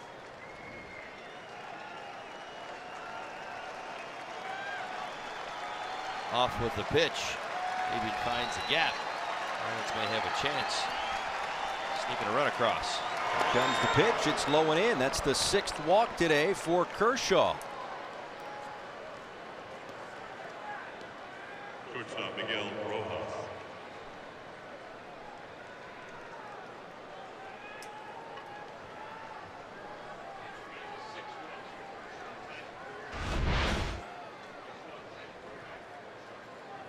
Slider way down in the zone. Clearly see the frustration with Clayton Kershaw today. Back in 2010 was the last time and only time that he had issued as many as 6 walks in a game. That now ties a career high for Clayton Kershaw. And another opportunity as Rojas lines one down the left field line. And yes, gone. That is a fair that ball. Is a fair home ball. Run. A 3-run home run for Miguel Rojas, hugging the line, and the Marlins have a 3-0 lead. Resiliency. How about it? This Marlins ball club, they have given themselves some opportunities today, failing many to cash in. Back-to-back walks here in the 5th. Nice at bat by Bour and Maben, and Rojas, his 3rd homer of the season. How about it? You had to feel there was going to be a payoff. The Marlins offensively have done so many things right. This is removing the left on base conversation, runners in scoring position, go wherever you want with that. But the at-bats against Kershaw, we're talking about the walks, gets a fastball inside part and kept it fair. It went off the foul pole.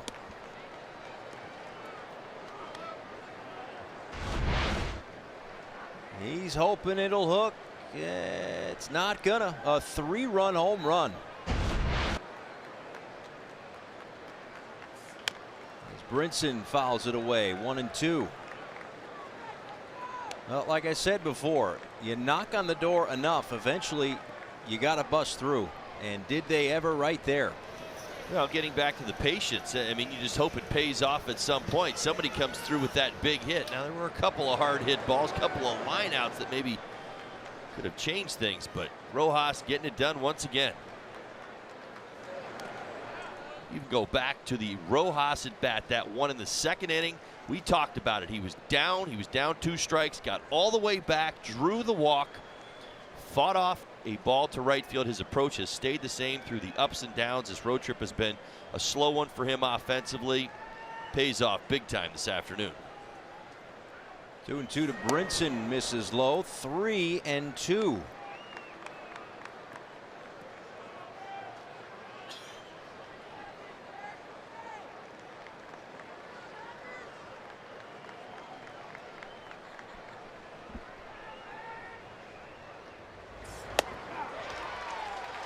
Swung on and missed, and the inning is over. 7 strikeouts for Kershaw, but 6 walks and 3 runs on 1 swing.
Kershaw and the Dodgers, a frustrated Clayton Kershaw. 6 walks to tie a career high. Yes, the 7 strikeouts, the 3 runs all on 1 swing of the bat. A 3-run home run by Miguel Rojas down the left field line, off the pole. And his 3rd home run of the season. Off Arrieta, off Wheeler, and now off Kershaw. And it gives Trevor Richards a 3-0 lead. He's got Jock Peterson, Chase Utley, and Kike Hernandez due up for the Dodgers here in the bottom of the 5th inning. In what is, I think, fair to call something of a stunned crowd here in Los Angeles. Every 5th day Clayton Kershaw takes the mound. We've all been accustomed to it the last 10 years or however long it's been for Kershaw. It's usually, well, how long is he going to go without giving up a hit tonight? It seems like that's kind of how it always is with him. He's been that good for so long. And then tonight, a very frustrating outing as Peterson swings and misses 1-2. But lots of walks, the 3-run home run.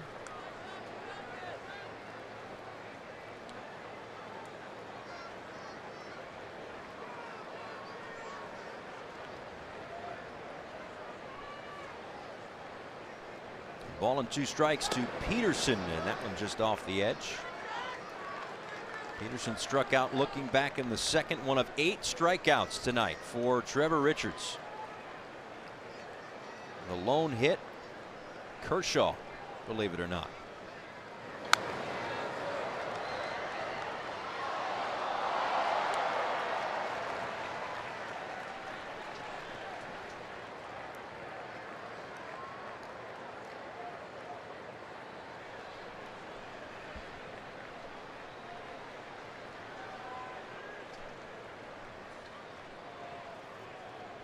Richards kicks and delivers as Peterson is able to foul that one away and stay alive. Still 2-2.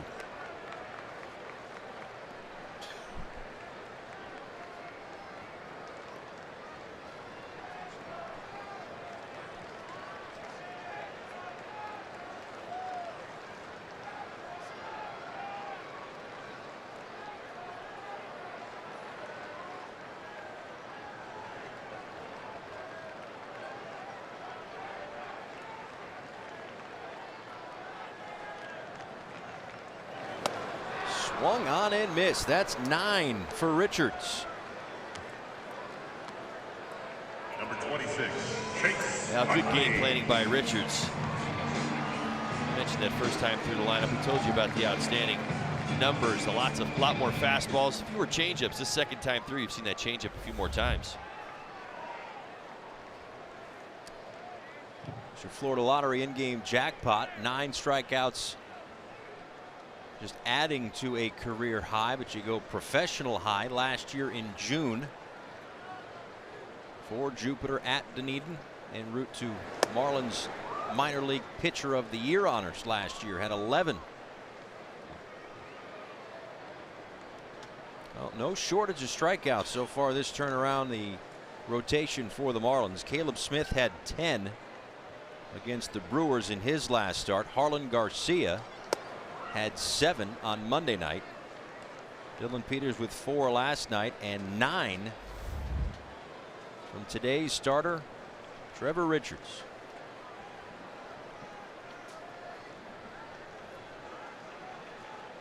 The 1-1 to Chase Utley is upstairs. 2 balls and a strike. Utley grounded out to end the second inning. As Daniel Hudson continues to loosen.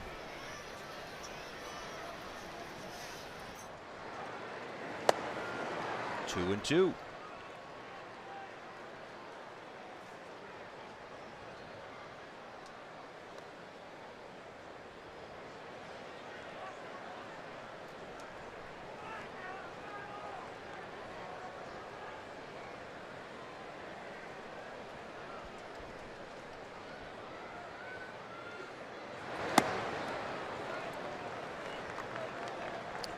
It figures to be the end of the road today for Clayton Kershaw, but with a lead, trying to get through the 5th inning for Trevor Richards.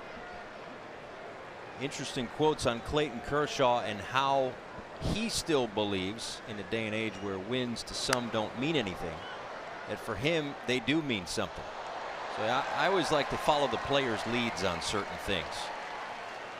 Kershaw said this to Tim Brown of Yahoo Sports: you can make a lot of cases that you take the win stat out of the game and you can still figure out who the good pitchers are, and I agree with that to some extent. As Utley walks. But there's something about your win-loss record. There's something about having wins by your name that means something. Regardless of how important it is, there's a lot of variables you can't control trying to win a game, but at the end of the day, it does mean something to win a game in the big leagues. Be on the mound. Yeah, you can probably evaluate a lot of starters without it, but I like it. And right now, Trevor Richards is trying to get through this 5th inning to qualify himself for a victory against Clayton Kershaw. 1 on, 1 out for Enrique Hernandez, who takes strike 1. How about it? A good breaking ball right there to Hernandez.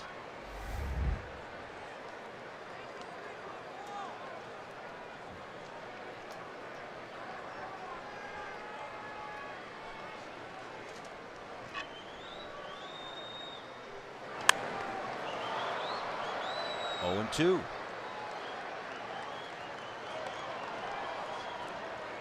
Austin Barnes on deck and set to hit for Kershaw.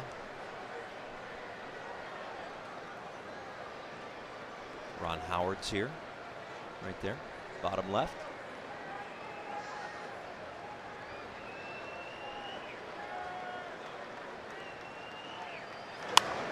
Hernandez, right field. Maben gives chase, and that one's into the seats. Foul.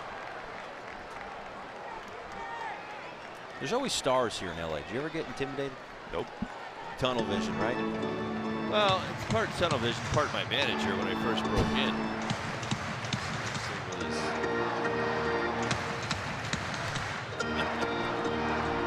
His brother-in-law? Brother. There you go. Yes, very common. Tommy would bring you know, an entourage through just about every day, so kind of got used to it. Not kidding, really. That's what he did. I mean, are you surprised that I would tell you that? I mean, No. it's Tommy Lasorda, right? Of course.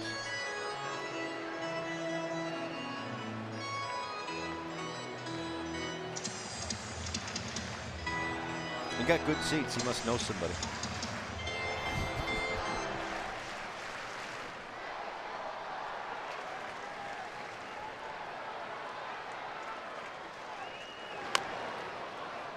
That one off the foot, I believe, of Hernandez. Still 0-2. Time for the Toyota inside look. Kike Hernandez, drafted by the Astros as a shortstop. 7 positions in 534 minor league games, and is one of only 7 big leaguers to start at 7 positions since the start of 2015. The super utility who had a big night in the opener, played shortstop, couple of great defensive plays, a home run as he stays alive with another foul ball. Well, and whose bat will travel. That's the best part. This isn't somebody who you know, he has his moments, but I think he's a pretty good example of the modern player. Hits for power, takes his walks, obviously can drive in some big runs as well. Gets on base, fills in a multitude of spots. When you look up at the Dodgers,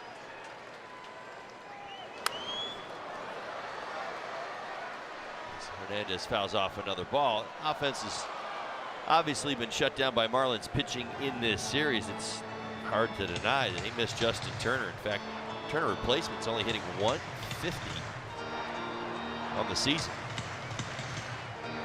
Yep, 150 with a 225 on base percentage, 263 slugging percentage, all 3 major league worsts. But when they get Justin Turner back, who had that broken bone in his wrist area, suffered in the middle of spring, when they get him back, something tells me those numbers will improve. Fortunately, Marlins won't be around for that this time around. Just off the outside edge, and it's 1-2. The Dodgers starting with Utley, Hernandez as well, grinding on Richards, showing some resiliency, fouling off some tough pitches.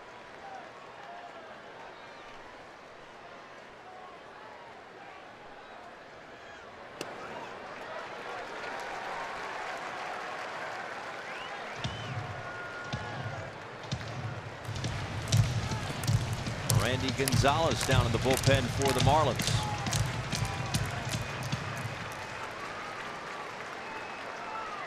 To 92 pitches.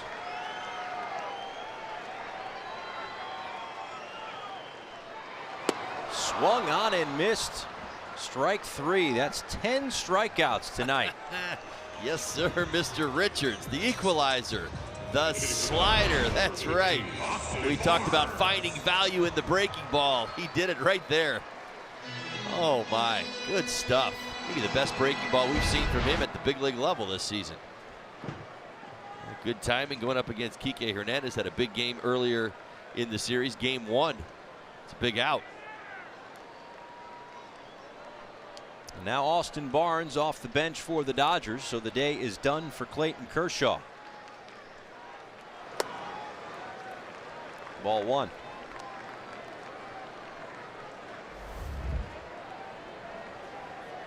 Barnes playing behind the plate, playing a little second base for the Dodgers.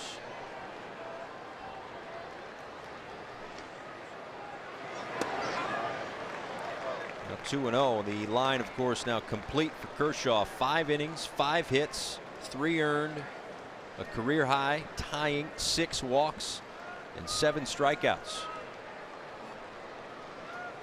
Miguel Rojas made him pay with a 3-run home run in the top of this inning, as a big swing there by Barnes on 2-0 was fouled off at the plate.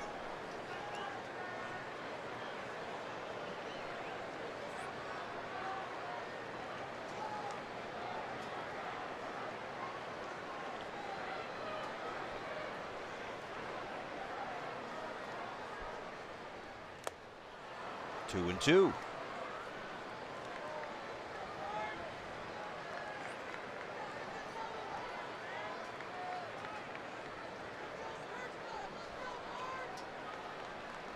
Richards got up to 102 pitches in his last outing against the Brewers. Lasted 3 2/3. It's been a much more effective outing for him this time, as he's looking for his 11th. Just missed on the outside edge.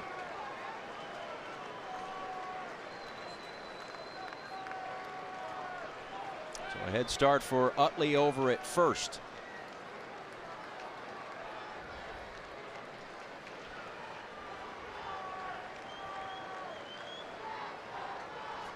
Trying to get through this 5th inning. The 3-2 pitch is fouled away. Still a full count.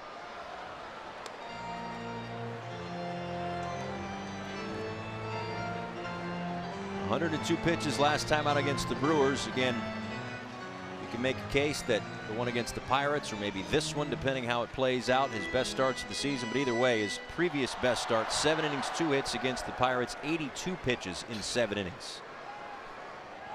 Only 2 strikeouts. There's a walk, and the bases. There's 2 runners on base here in the bottom of the 5th inning. As Chris Taylor comes up as the tying run.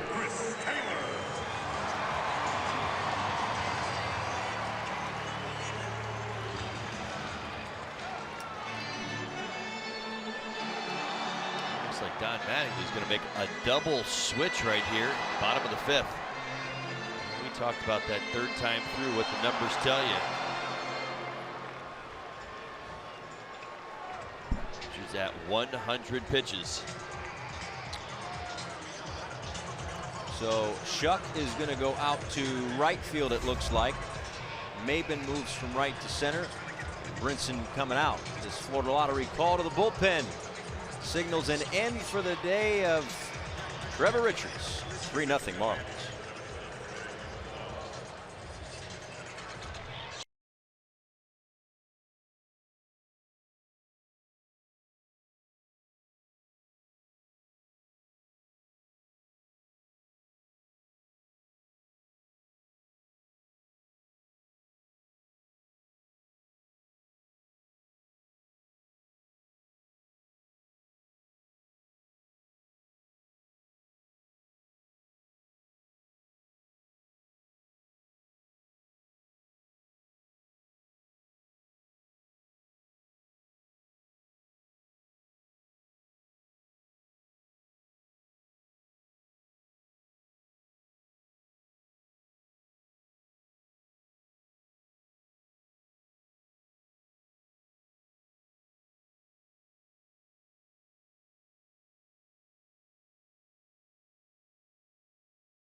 On 3-0 Marlins on top. The day is done for Trevor Richards. He was terrific, 10 strikeouts, but this call to the bullpen is brought to you by the Florida Lottery. It's good to have options. That's why the Florida Lottery has over 70 unique scratch-off games, so add a little play to your day with these new games.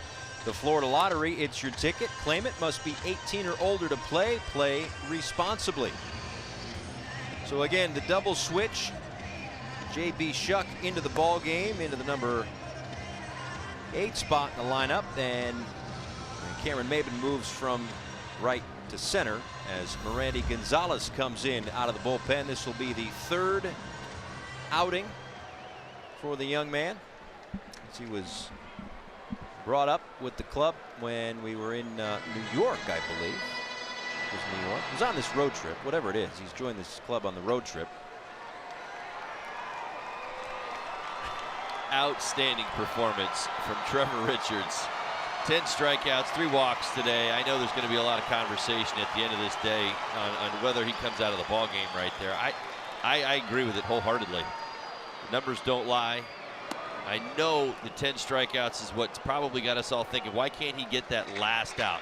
Listen, here's the numbers. First time through the lineup, 167. Second time through the lineup, 300 batting average against. Third time through the lineup, 467. And in fact, all 3 home runs that he has allowed have come that third time through the lineup. You see who's in the box, certainly capable of hitting the ball out of the yard. 0-1 to Chris Taylor. Chris Taylor.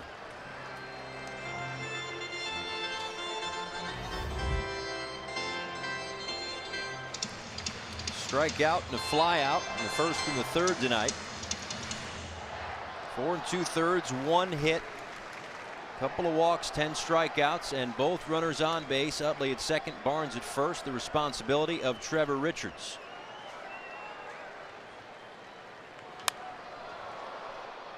And 1-2. Gonzalez recalled from Double-A Jacksonville on April 19th. His first 2 major league outings against Milwaukee. His first 2 innings, 3 hits. His second, 1 inning, and he gave up a run.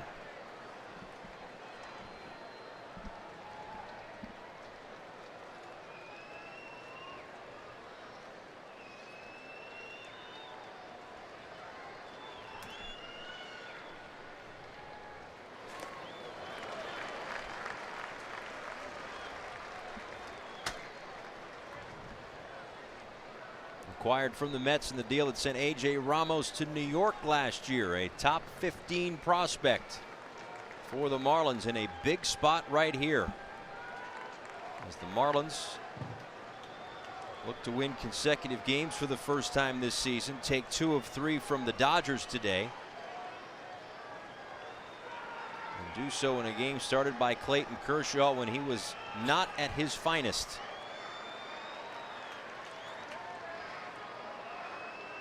Here's the 2-2 pitch. Yeah, close with back-to-back breaking balls from Gonzalez, trying to get Taylor to chase.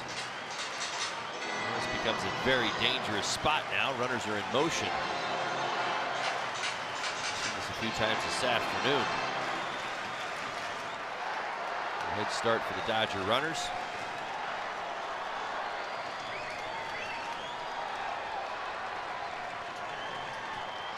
Utley at second, he walked. Barnes at first, the pinch hitter, he walked. And now the 3-2 to Taylor. In the air, left center field.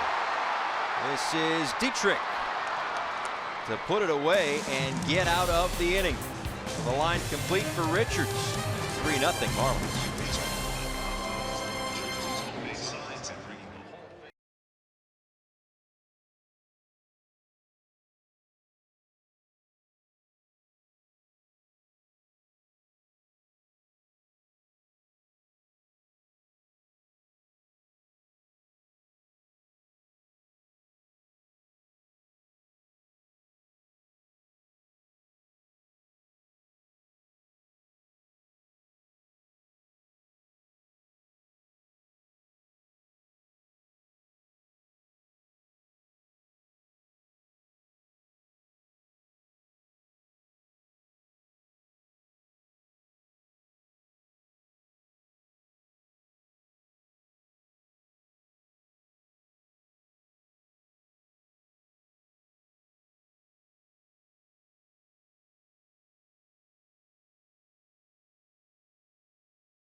Paul Severino, Todd Hollinsworth back with you here in Los Angeles as the Marlins have a 3-0 lead. Miranda Gonzalez protecting that edge as he gets the fly ball to get the last out of inning number 5. So a 3-run home run for Miguel Rojas, accounting for all 3 of the Marlins' runs. They got to Clayton Kershaw in this one, and now it's just a matter of protecting that lead. Of course, adding to it would be paramount as well, but they'll have to do so against Daniel Hudson. Saw Hudson pitch in last night's ball game.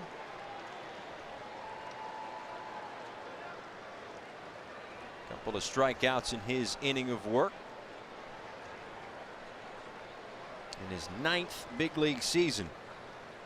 He'll face J.B. Shuck. He came in as part of the double switch, so that's the number 9 spot. I may have misspoke before and said 8, but that's the number 9 spot. And then Derek Dietrich, J.T. Realmuto, 9, 1, and 2 due up.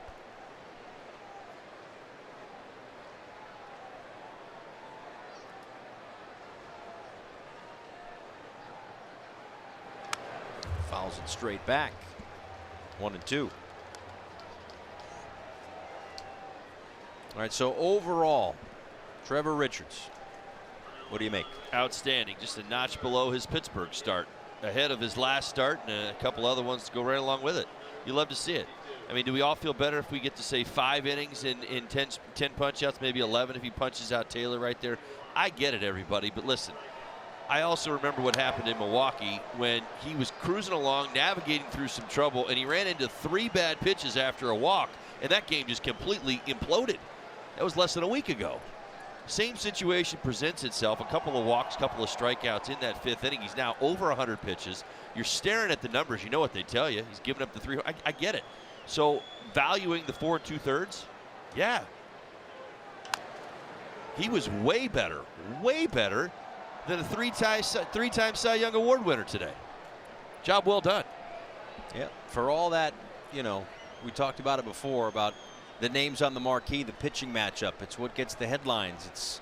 It's what's out there when we talk about, all right, going to the ballpark tonight, who's pitching? We always talk about that. It's not so much the head-to-head in some regard, but you're absolutely right. He matched, if not overmatched, Clayton Kershaw in this one. But the work is not done. This is a Dodgers lineup that certainly can forge a rally, come back, score some runs. They haven't yet hit their stride in 2018, but it can happen rather quickly. So we'll see how the rest of this one goes. Marlins up 3-0 here in the 6th. And a 1-2 to J.B. Shuck. Hudson gets the strikeout, 1 away here in the 6th.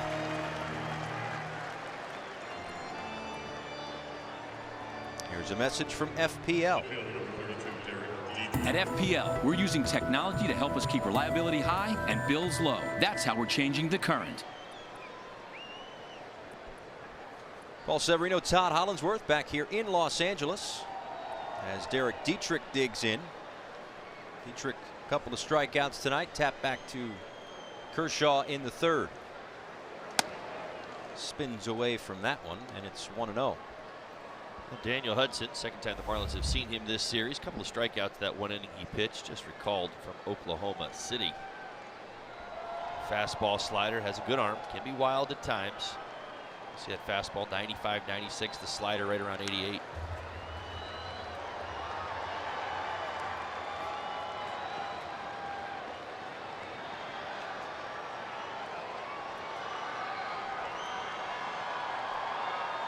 I think I asked you this when might have been Syndergaard. You know, we got all hyped up to watch Noah Syndergaard, and he's fun to watch from a fan's perspective. But when you're getting ready to go out there and face Clayton Kershaw today, like, what's the conversation in the dugout and the hitters' meetings around the cage?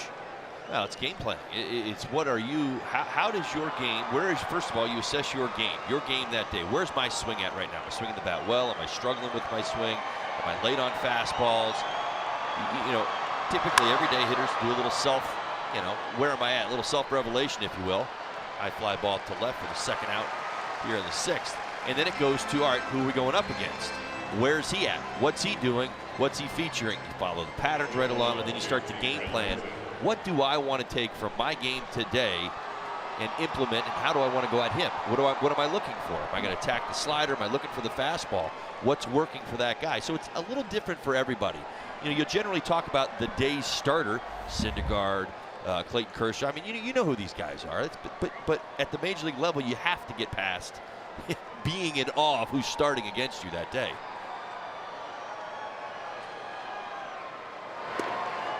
Realmuto takes low, a ball and no strikes. He is 0 for 3 today. A strikeout, a ground out, a pop-up.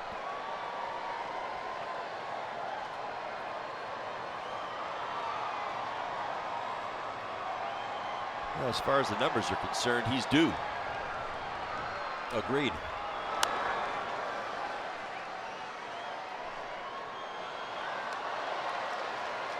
Hits in all 18 career games against the Dodgers, all 12 here at Dodger Stadium.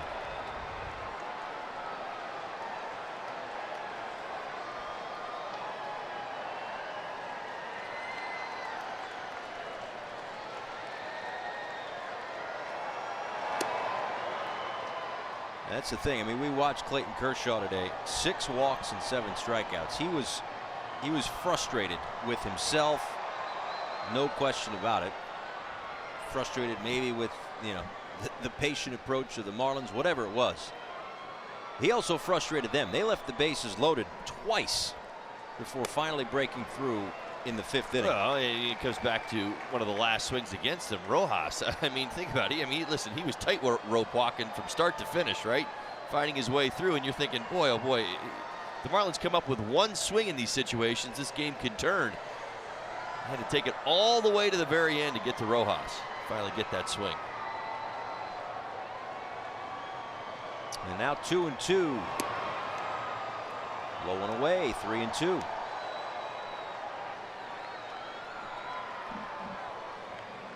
Kershaw this afternoon here in LA. 9 3-ball counts, 7 full counts. They made him work. Now it's Daniel Hudson delivering a 3-2 to Realmuto. In the air, left center field, and hit very well. This ball is gone once again at Dodger Stadium. Realmuto with a solo home run.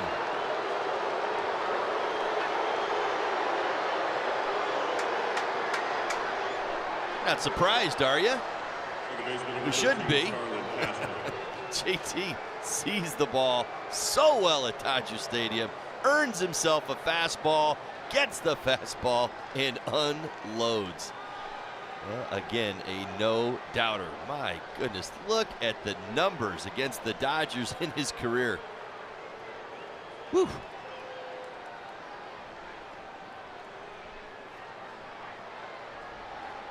Four nothing Marlins as Starlin Castro digs in. Let's take another look. There you go, center cut up. That's a slider. That's a little slider that got away. No bite to it. Spins out over the plate. Yeah, Hudson got around that one. Excuse me. First glance, that looked like a fastball, and that's probably what JT saw. See, Hudson got around that slider. It turned into a cement mixer. It didn't go anywhere. Spun out over the plate and stayed up. JT crushed it.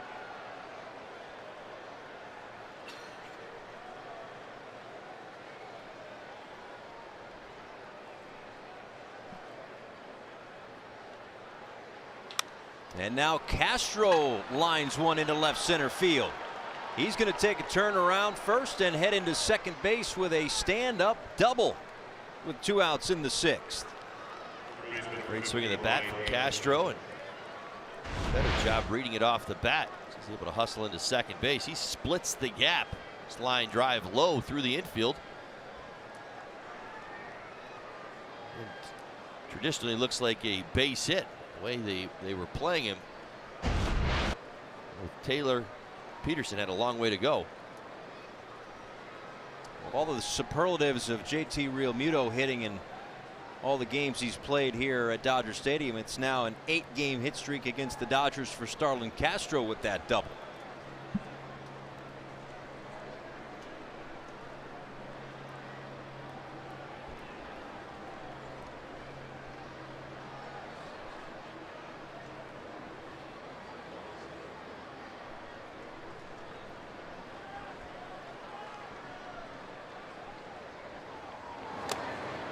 Swing from Brian Anderson, 0-1. Anderson singled in the second. Yet another walk for him in the third and struck out in the fifth. We'll go back to that base hit his first time up. I'm telling you, Kershaw came out and struck out the side the first. We thought, uh-oh, wait, is it going to be one of those types of days, right? You even gave me the look. Like, oh, I'm not sure where this one's going. And Brian Anderson, I'm telling you, it's funny because you go back and you look at a game and sometimes you have a moment. In the first good fastball that Clayton Kershaw threw that was out over the plate, Anderson jumped all over it, ripped it into left field. And I think everybody went, see, this is all right. Maybe knocking this, this elite down a few pegs may not be so hard. Well, listen, they had to grind a little bit today. But they did a really nice job hanging in there against Kershaw.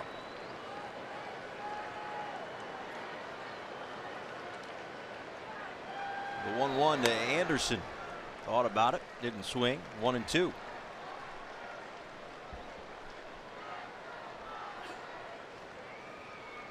Well, I think we're just so used to, obviously you see the game in a much more advanced way than I do, right? Like I'm just used to seeing Clayton Kershaw, and like I said before, every time out he gets the first guy, you're like, all right, well, 26 more. Well, you start to read the contact, and I think that's what really that's the point I'm trying to make, is that when you see him strike out the side, there were some good swings in there, but of course he strikes out the side. Anderson lined the ball. I mean, exit velocity was outstanding. Had to be up near 100. I don't know the exact number right this second, but the point is, it's the result of that. Listen, made a mistake out over the plate, made him pay for that mistake. All of a sudden, you change the tone. All right, strikes out 3. Oh, second inning, leadoff guy, base hit. Who follows? Justin Bour, lefty. I just said it. Lefty, good numbers, base hit. There you go, Hudson. Nice slider right there to end the inning. But one more in on the Real Muto home run, 4-0 Marlins.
Brought to you by T-Mobile. The road a little bit here in California off to San Francisco. What a day for Matt Adams.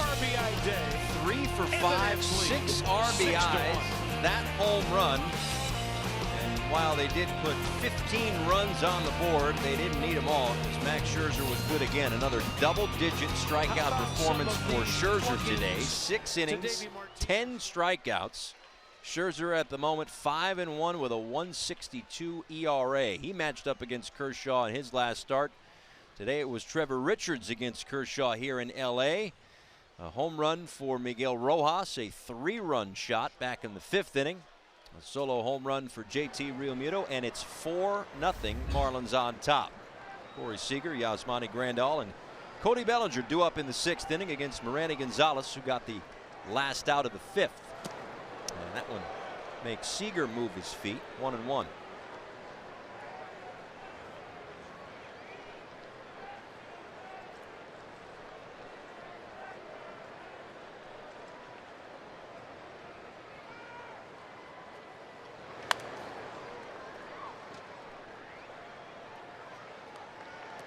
for the Dodgers with their win in the opener. They got over the 500 mark for the first time in a few weeks. They dropped last night's ball game, so obviously back at 500. Again, this is a team last year that went on some crazy runs. And that's part of the reason why they were last year National League champions, are this year favorites in the National League. But you went through all the different numbers for Kershaw. They don't have Justin Turner. It's April, right? We can agree on that.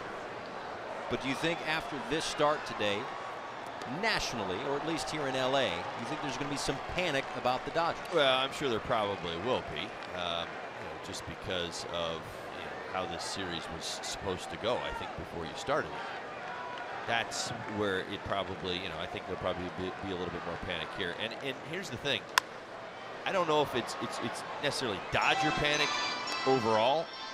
Personally, Dodgers are going to be fine. Offense will get going. Justin Turner will come back. They'll hit. They'll be better.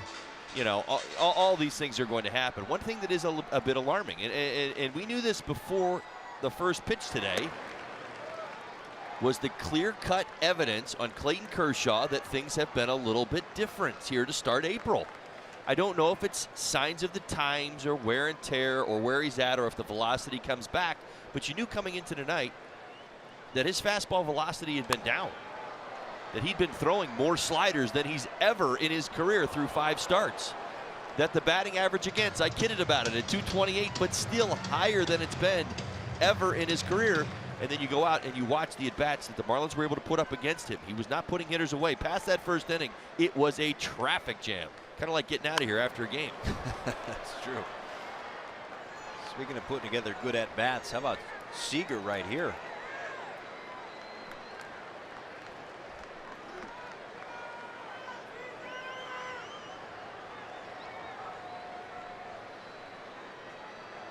See another 3-2 pitch from Gonzalez. And he draws the leadoff walk here in the 6th inning. This summer, the World Cup is coming to Fox and FS1. Every match live and over 300 hours of coverage. The world's biggest sporting event begins June 14th only on Fox and FS1.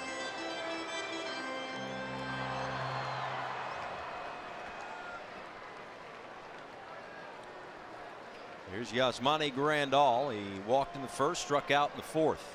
One of 10 strikeouts for Trevor Richards in this ball game. And in there for a called strike. Off day tomorrow for the Marlins. Travel back to Miami after this one. So you'd think maybe with Richards only going 4 2/3, they're obviously going to have to go deep into that bullpen, or at least get a lot of outs out of that bullpen. Just trying to see who pitched in last night's ball game or in back-to-back nights. Guerrero's pitched in both games in this series. Kyle Bearclaw pitched in the opener. Steckenrider pitched in last night's ball game, earned himself the win. Seen Tazawa for a couple of days. Whitgren pitched last night.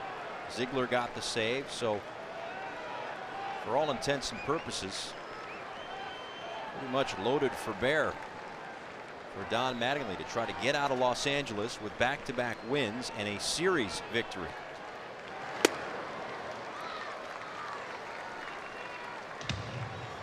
Well, a long way to go. You mentioned 12 more outs worth. Right, I was actually focusing on the walks in my head, thinking about the at-bat that Seager just put out there for the some of the young guys in this bullpen, if given the opportunity. This is going to be Castro in the shallow right field to put it away for the first out. Yeah, good to see. You got to pitch to contact. Certainly don't want to make trouble for yourself. First baseman, Cody Bellinger.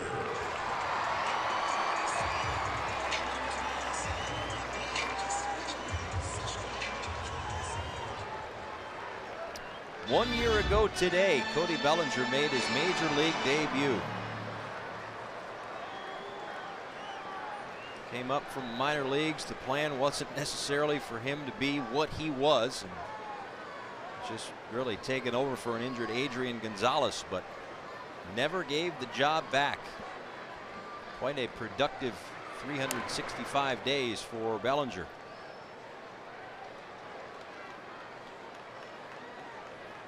In 39 home runs last year, a National League rookie home run record.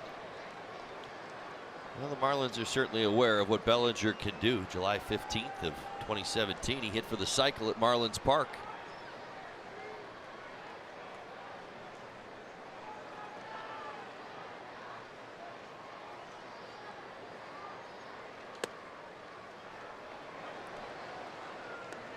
Now, to each his own, but that straight up stance, what do you make of that? I mean, it works for him, clearly, but I was closer to that than I was, hunched over or bent. It is obviously very upright, but again, he gets great leverage through the zone.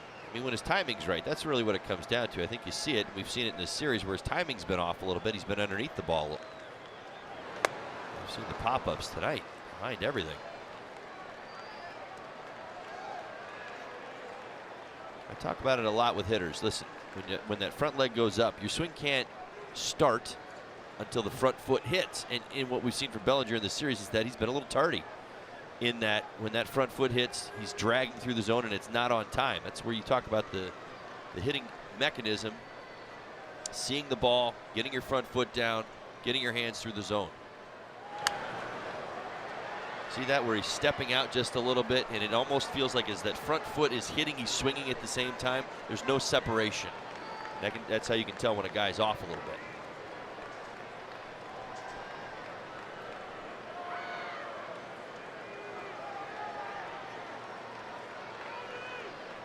Expect Gonzalez to really stay with the fastball and continue to pump him high in the zone.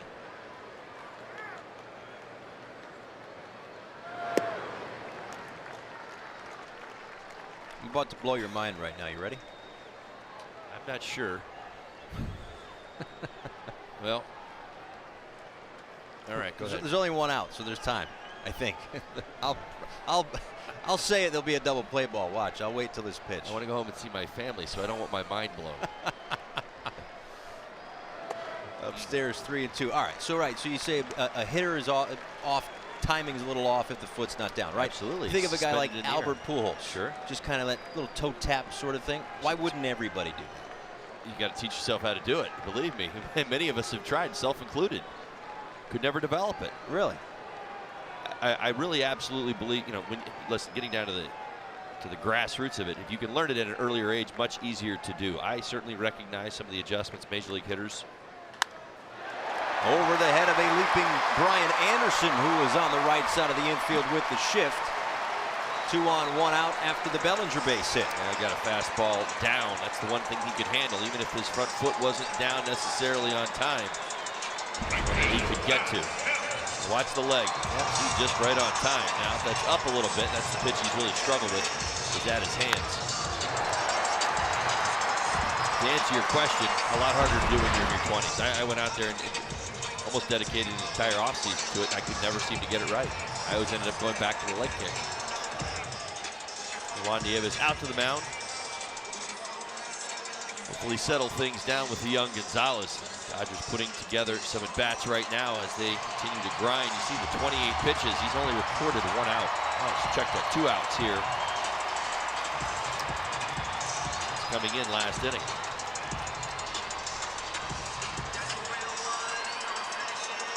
This is Matt Kemp. Kemp is 0 for 2 today. Hitting .306 on the season in his second tour of duty with the Dodgers. As what has been, for the most part today, a stunned crowd at Dodger Stadium is very much back into this ball game.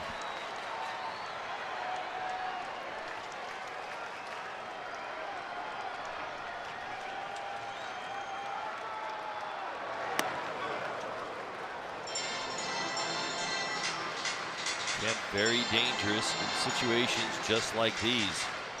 6 for 14 on the season, runners in scoring position. Good first pitch. Gonzalez.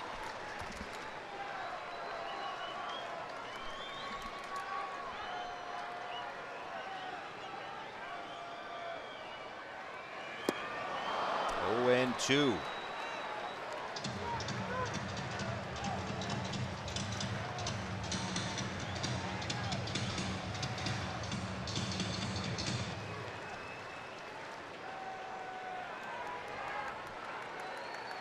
A young man in Miranda Gonzalez that was in Double-A a little more than a week ago. He's facing a guy who was second in the MVP in 2011. He sends this one out to left field. Dietrich back to the track, is able to haul that one in for the second out in the 6th. I'll bring up Jock Peterson. So there's Bellinger. We're talking about the timing. There you are on the left. That's pretty good, yeah. Very similar. He was open, a little bit more open than me, but same idea. So again, I was a leg up and down guy, and to me it was always about getting my timing right. But you weren't like Cal Ripken, right? Cal Ripken had like a different stance. No, four in a game sometimes. I would go to spring training and tinker, and it was like I would always end up back with my swing, you know, like my original swing you get to April. And a lot of times it would go like that, so you try new things. I mean, I was always very open-minded to it because you want to get better. But I probably should have stayed with one swing and worked more at that. That's one thing I kind of beat myself up over. But that's the battle. All hitters will tell you, man.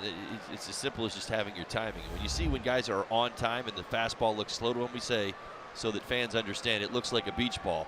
Well, what they're really saying is that the game is just really slowed down in my mind, and everything's just right where it needs to be.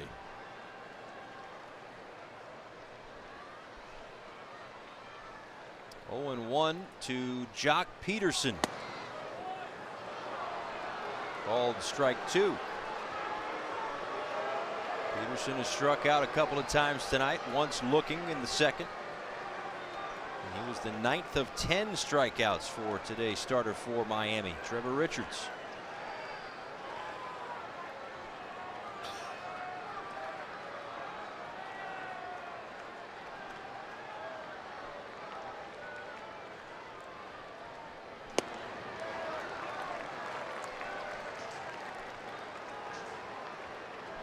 Yeah, about Cal Ripken, I could never imagine that. Like, there were literally games where he would have 4 different stances. Yeah, and to have the career that he did with all those different stances. 3,000 hits. It's amazing, amazing conversation in and of itself.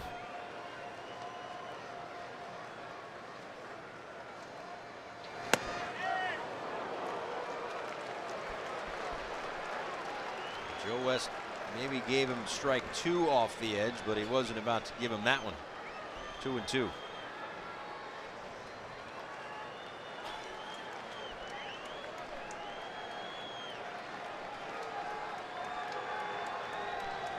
This is Gonzalez's situation here. Nobody up for the Marlins in the 6th in the bullpen. Line, base hit, right field. Chuck Fields comes up throwing. Here is the throw. It's cut off by Bohr. An RBI single for Jock Peterson.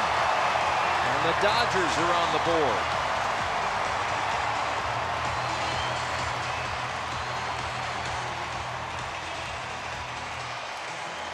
Now Peterson was definitely stubborn in his approach. Did not want to attack the fastball away. Continued to wait to get something to hit, and he did. Thigh high, right down the middle from Gonzalez. Lines it into right field. Going to drive in the Dodgers' first run tonight.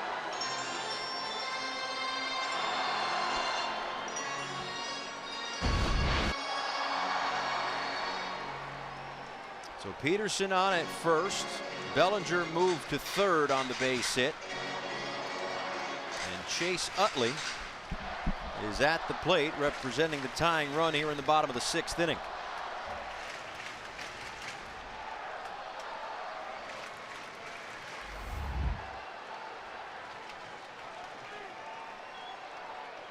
In addition to that walk in the 5th, grounded out in the 2nd.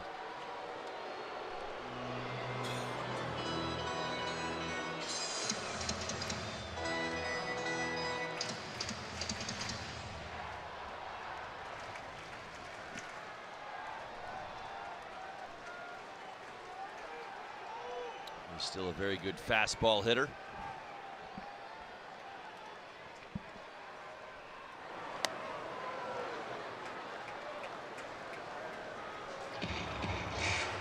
Utley, a Pasadena kid, UCLA.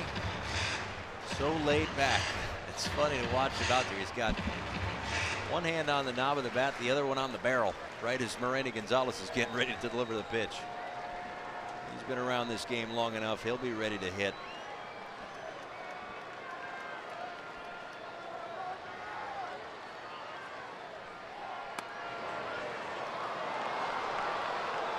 Called strike 2.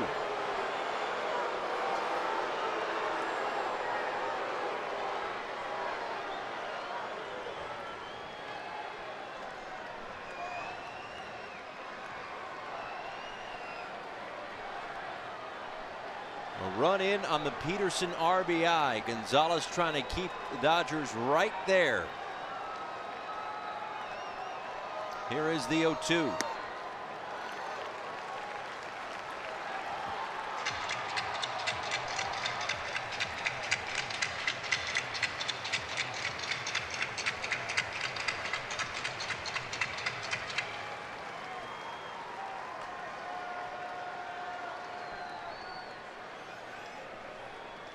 Sixteenth big league season for Utley, 4th with LA. And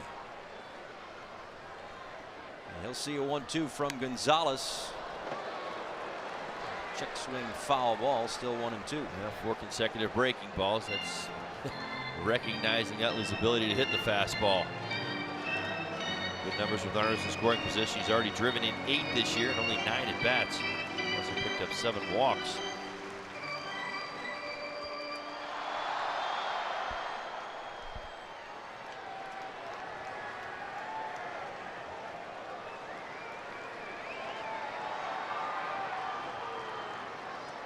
Another 1-2 pitch. Grounded to Bohr at first. Steps on the bag. Peterson's RBI gets the Dodgers on the board, but it's still 4-1 Miami. All right, Dodgers fans, it's time to play.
Welcome to Los Angeles. Paul Severino, Todd Hollinsworth.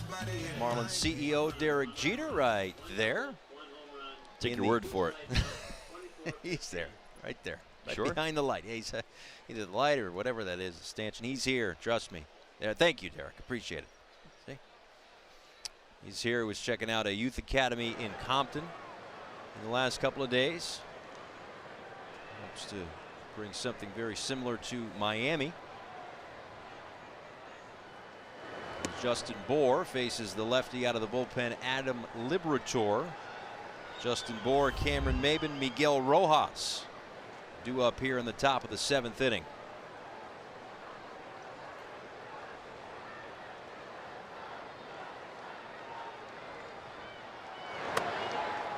Called strike to Bohr, who singled in the 2nd inning, flew out in the 3rd, walked and scored in the 5th inning, came around to score on the Rojas home run. Liberator fastball slider change. Fastball 90-92.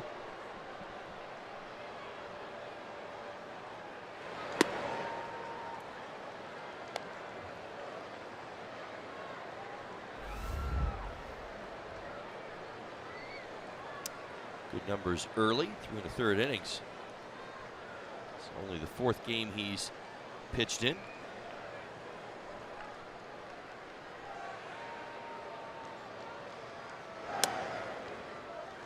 Inside, ball 4.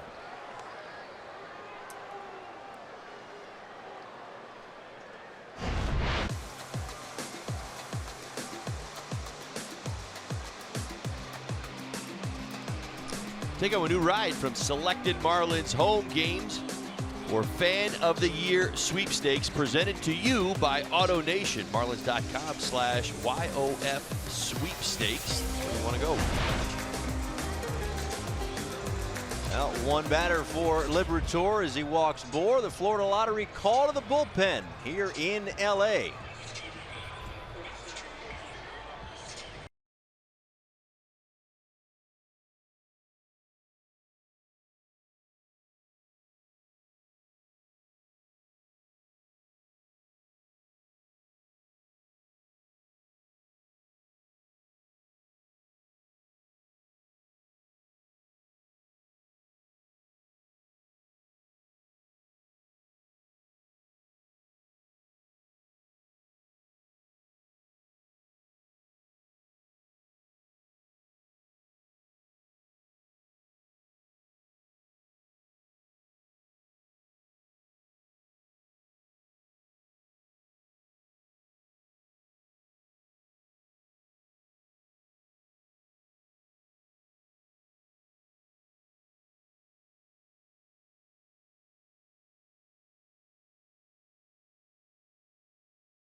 As JT Chagua comes into the ball game in his 10th game so far this season. Saw him in the opener of this series. Chagua makes sense looking for the ground ball. He does get that. 2-1 ground ball to fly ball ratio here in the early going.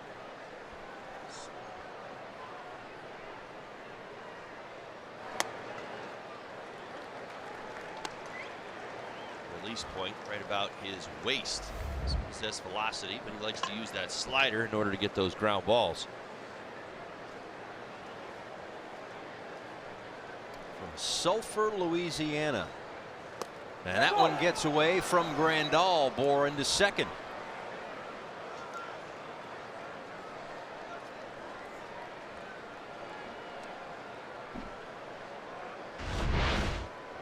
It's a fastball to the outside corner.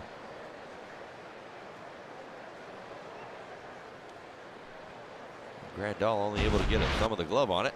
It gets its way to the backstop. We're going to rule that a wild pitch. It was 50-50 on that. But your Grandal would tell you he should have had it. Runner in scoring position, another opportunity to add those very important insurance runs. You sit there and you think, well, wild pitch, pass ball, who really cares? The guy at the plate cares about scoring. He lost a hit in New York. There was a scoring change. We learned of that today. He had a little bunt play, whatever it was, in New York. It was a single and an E2. He lost it, a 2-base error. Losing a hit in the big leagues.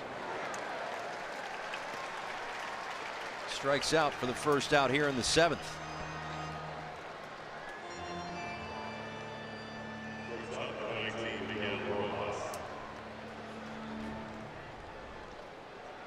That'll bring up Miguel Rojas. He's got himself a couple of hits in this one to go along with a walk.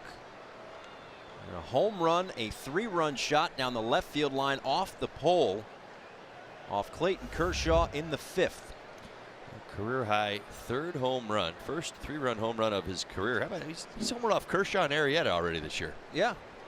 And Wheeler, no slouch. No Cy Youngs yet, but. Let's take another look. I want to watch this again. It's a big moment. Fastball in. Down the left field line. Question was, would it get enough? Would it stay fair, really? Hoping that it would catch the foul pole, and it did. He kind of stared at the Marlins dugout for a second, and then a little smirk.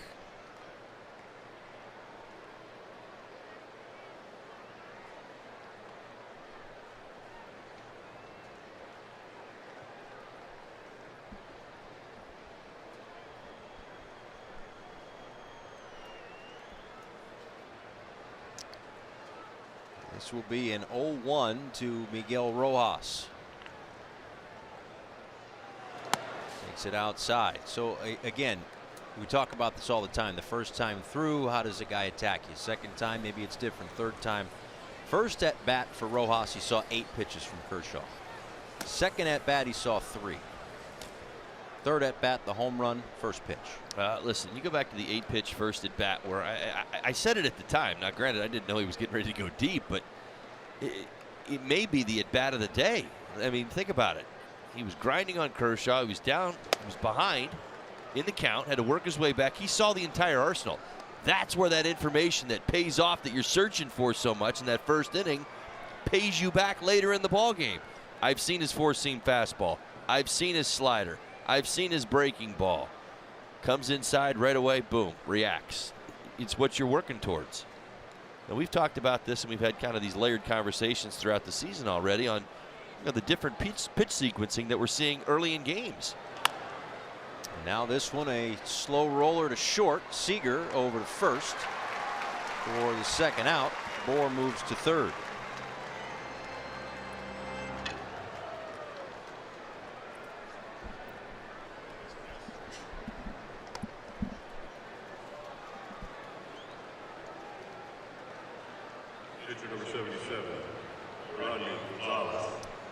Don Mattingly's going to let Miranda Gonzalez hit for himself. We're in the 7th inning.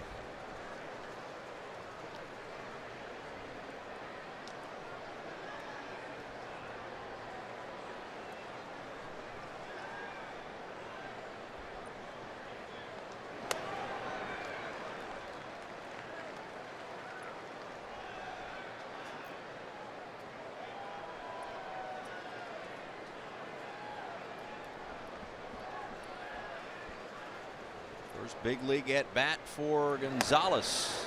Swing and a miss at 95, and it's 0-2.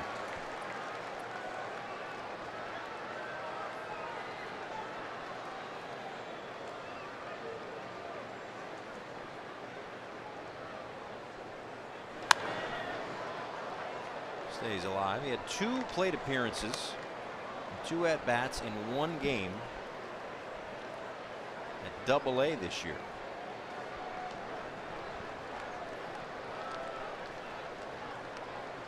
I say, make your manager look good. Get a hit. It's like, where are you going with that? I don't know. Well, you know what? I think they'll take a good at bat. Top 7, you're probably sending them back out there. I think that's the chance. Maybe it surprises us all. But you got a couple outs. I mean, you send a pinch hitter up there, you're playing for another run. But if you're looking to get more innings or a few more outs from Gonzalez, give him the opportunity.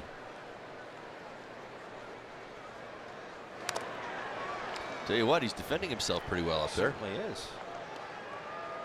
Foul ball to the right side was hit hard, although it was probably 50 feet foul.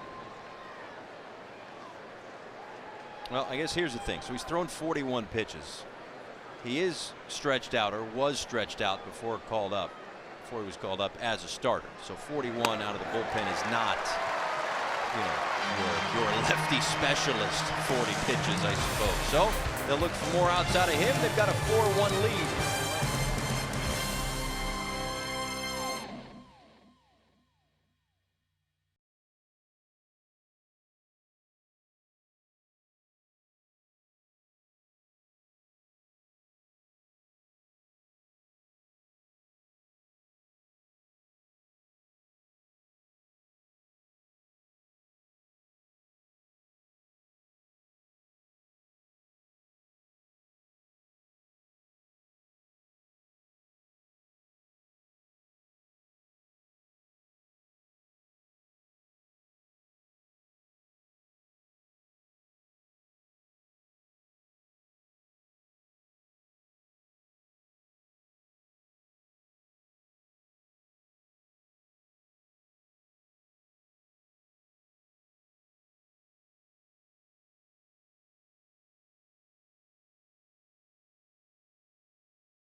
Dodger Stadium, and I've made my way over to a wall that contains all the players that have been named Rookie of the Year throughout the history of the franchise. And hey, I recognize this name right here. It's our very own Todd Hollandsworth. Now, Todd, I know you worked very hard that season to earn that award, but you also gave a lot of credit to your teammates, and you had a very cool opportunity yesterday to talk to one of your mentors from that season, Tim Wallach. How did that conversation go? Well, it went outstanding. To be with my mentor, Tim Wallach. I counted a joy every day when I came over to the Marlins last year, even getting to be with Tim. He means so much to me. I talk about it not only in the mentorship way, I talk about it in the older brother way, because that's kind of how the relationship is. And when, you know, there's things that we can talk about that isn't just baseball related. Like Tim and the older guys on the team always took care of the rookies, took them out on the road, took them out to dinner, paid for every meal. I mean, that, you know, you don't realize how much there is to figure out up here. You have to learn how to travel. I know you're learning how to travel right now. I am. Right? It's not easy when you're on the road for 81 games a year. That's right.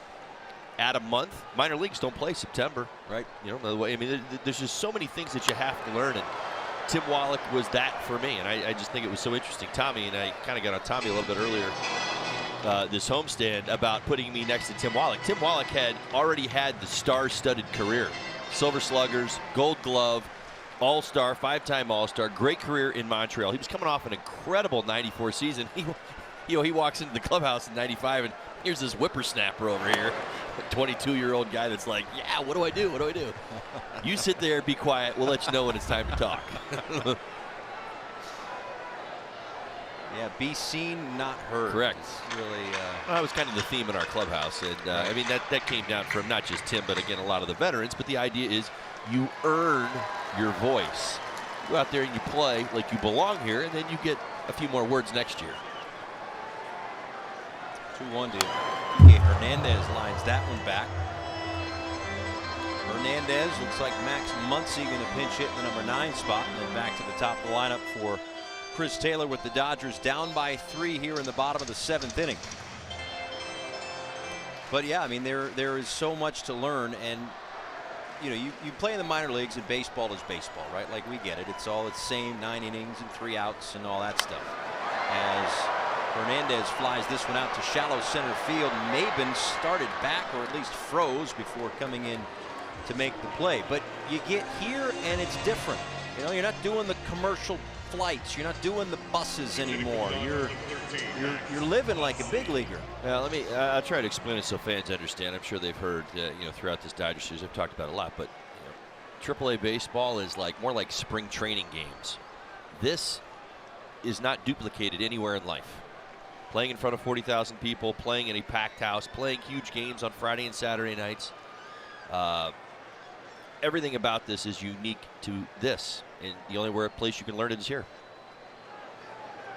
Here is Max Muncy taking a called strike. So did you ask those sort of questions that I'm asking you now about, oh, you're facing Clayton Kershaw tonight? Like whoever was, Greg Maddux, throw a name out there where you go, oh, is Bohr is going to field this one and take it himself for out number 2. I learned early on not to ask too many questions. I'm not kidding about the speaking. You know, do not speak. It really is what it was. I just did a lot of listening, and Tim was great about that. And I'm in no way surprised. You know that at some point I believe in his life, if he wants it, he'll get an opportunity to manage. Tim is that type of person, and he was that to me. Was that you know, Tim would answer the question that was in my head before I actually answered the question. You could almost see it going, you know, 0 for 11, 0 for 12. He'd drop a little information, a little pat on the back on the way by after a tough game. He knew when to, you know, pump me up or when to, you know, put me in my place, if you will. And the first time you start to really kind of get going here, you feel it, man. You get a little, you see a Puig in you, you know, you get a little excited, right? That's right. And you're like, yeah, all right, this is working out, man. I do belong here, because I think everybody that shows up here doubts a little bit whether if everything they did to get to this moment mattered. Here's Taylor out towards center field, and that is why Merandy Gonzalez hit for himself in the 7th inning. He goes 1, 2, 3 in the bottom of the inning. 4-1 Marlins. Ladies and gentlemen, it's the Board of the Los Angeles Dodgers.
Los Angeles, a terrific pitcher's duel, at least in the middle of the game it was, scoreless until the Marlins finally got to Clayton Kershaw. A lot of walks for him today, back-to-back walks in front of a Miguel Rojas home run down the left field line off the foul pole. That gave the Marlins a 3-0 lead at that point.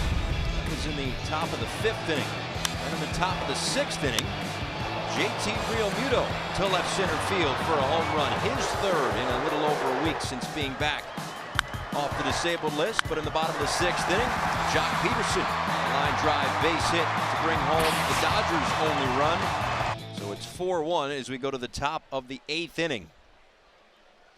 So Kershaw again not at his best today. 6 walks, 7 strikeouts in 5 innings of work. You just saw Merandy Gonzalez, who has done very well in relief of Trevor Richards, who struck out 10 in 4 2/3. So to this point for Gonzalez, 2 1/3.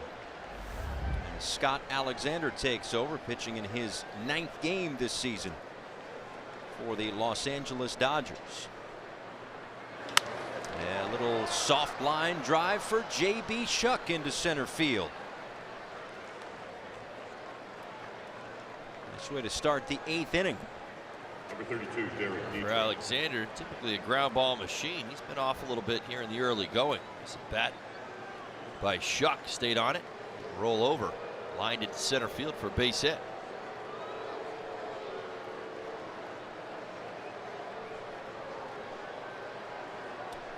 These back-to-back lefties here after Shuck. It's Derek Dietrich at the top of the order. Squares to bunt, but unable to connect. 0-1. Dietrich looking for his first hit in this series finale. In the ballpark that he has fared pretty well in his career. 343 in 12 games at Dodger Stadium going into this ball game. 0-2.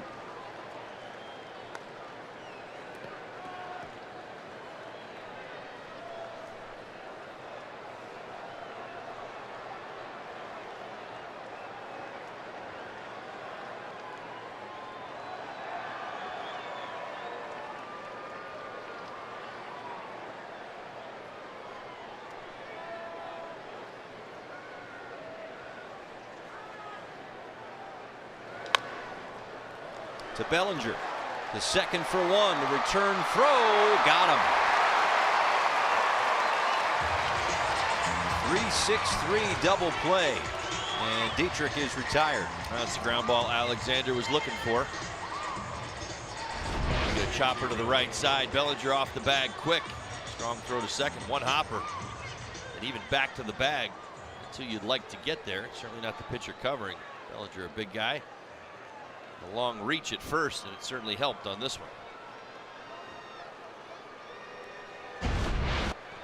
And it looks like Don Mattingly and his staff are going to take a closer look at this one and see whether or not Dietrich was out at first. Here's another look in slow-mo. Oh, yeah, he beat it. Yep, I think you're right. I'm back. Well, I was off for a couple. Well, how dare you? No, I think you're right. Are you second guessing me I'm already? not second guessing you. All I'm saying is the reason why you say you're back is because I've been off lately. No, you were fooled. Was I? You were fooled because that ball was fair. I'm telling you. You and I both thought that. We were duped. I don't know what was going on. And JT Realmuto, he got a hit anyway. See, we weren't going to get tonight. He got Pirates were wrong. Video live. We are in Hollywood. You're not too far from somebody CGIing something in there. Conspiracy theory. I got it. That's what I'm doing. Well, Dietrich hustling down the line. I think he's going to be safe. He's in. Yeah. All right. So back to business. Back on the horse. Grab the wide out and get rid of that 3-6-3 double play. We'll call it a 3-6 fielder's choice. You see that foot on the bag, right foot, and the ball still on the way to the glove. Not even to the interior of the glove. Great video work right there.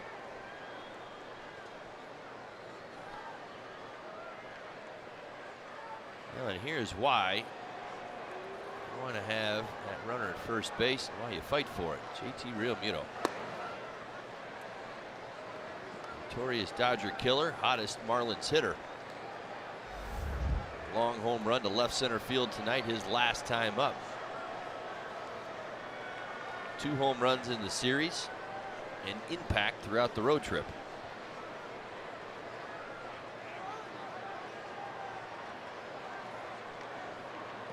By the way, the 4th successful challenge of the year for the Marlins and their staff. So on top of things.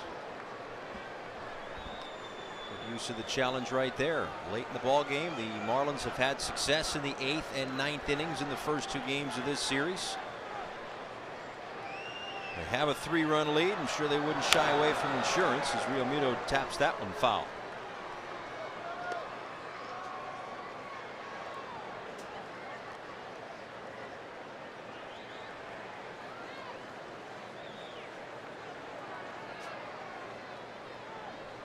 Solo home run in the 6th inning off of Daniel Hudson. Third since coming off the disabled list, and that one bounces in front of home plate. 2-1.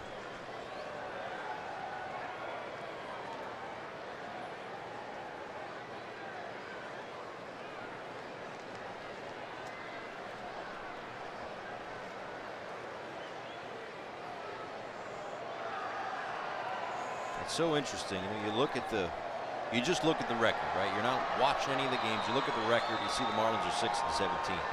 All right, we get it. Not good. But they've played a lot of tight ball games. They have been in a lot of ball games. And Real Muto sends this one deep to left field. That one is gone. His second home run of the game. A 2-run shot, and it's 6-1 Miami. Well, the Marlins certainly excited for JT Realmuto. Welcome back. My goodness, what a week he has had.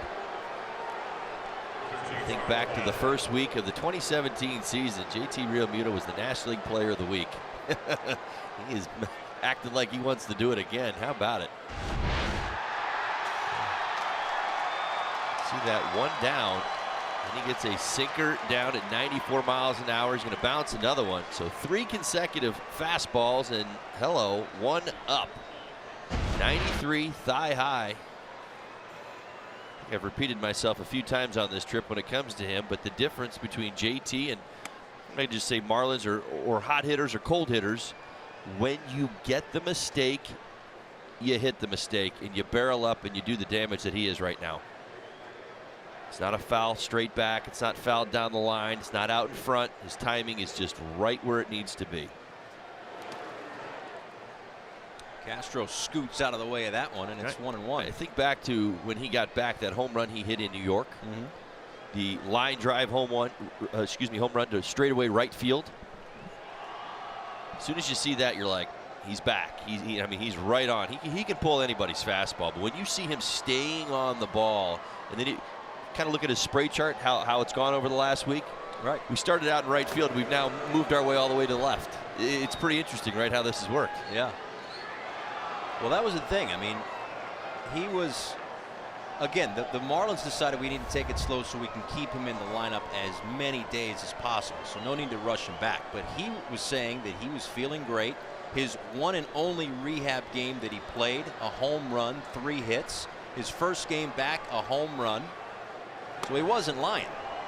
He wasn't just telling him, I feel great, can't wait to come back. No, he was feeling great, and it has certainly showed with a multi-home run game tonight to open up a 6-1 lead for the Marlins here in the 8th.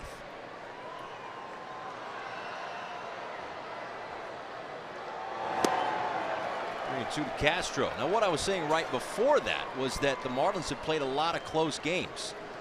Their last 3 losses have been by a total of 4 runs. So this is a young team trying to learn how to win those close games. And last night was a big boost for them. As Castro, slow dribbler up the third base line, and that's going to go down the right field line on an errant throw, and into second goes Castro.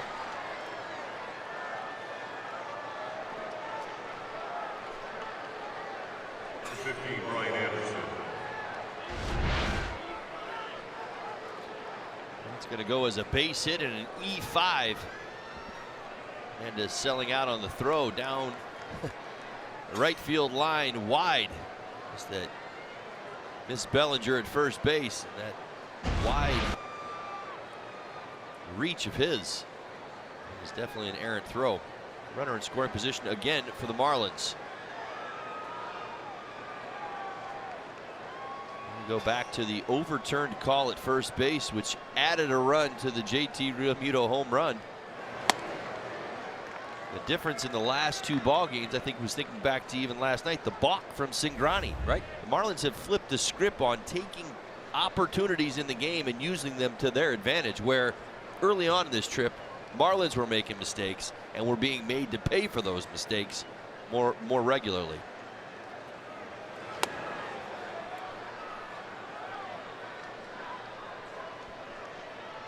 Well, it's a funny game, isn't it? Right? I mean, this team won 104 games last year, the Dodgers, on the doorstep of a World Series championship.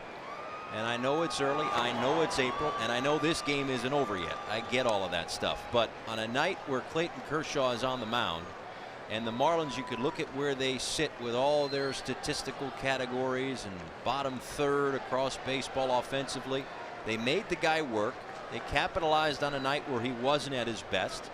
The bullpen comes in. Real Muto comes up with 2 big home runs. Miguel Rojas a big home run.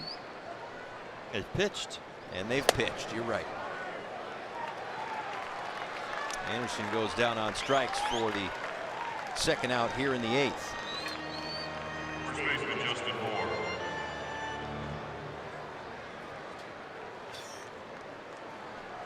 When you pitch, you give yourself a chance to win. Did you think that the staff going up into, here we are through 7 innings in game number 3, that 5 runs would be all that the Dodgers would score? 14 hits combined in all 3 games.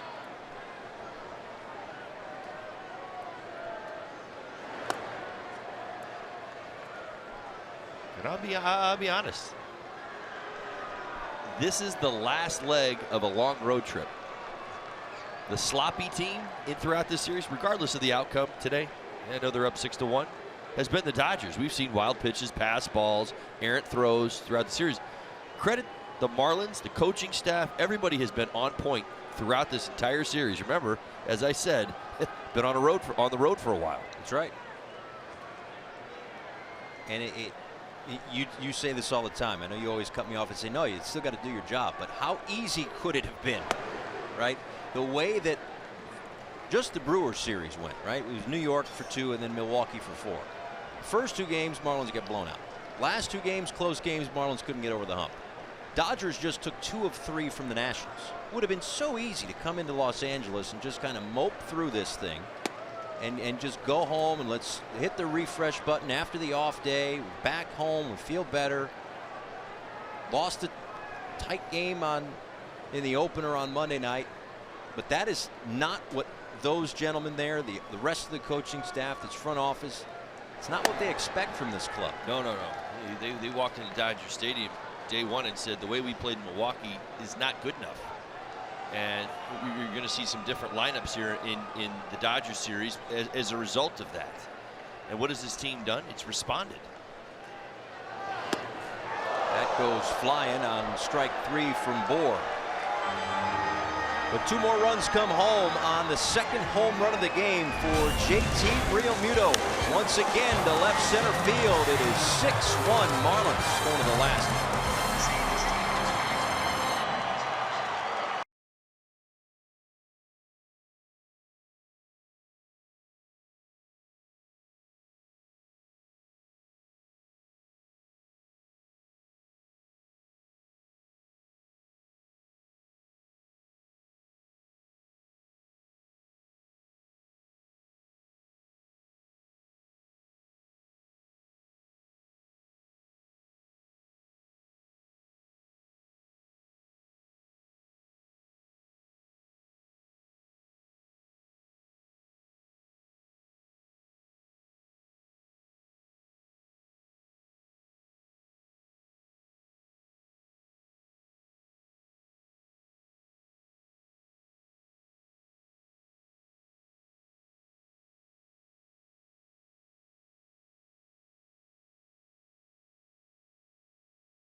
Every out-of-market regular season game live at home, in the office, or on the go with MLB.tv.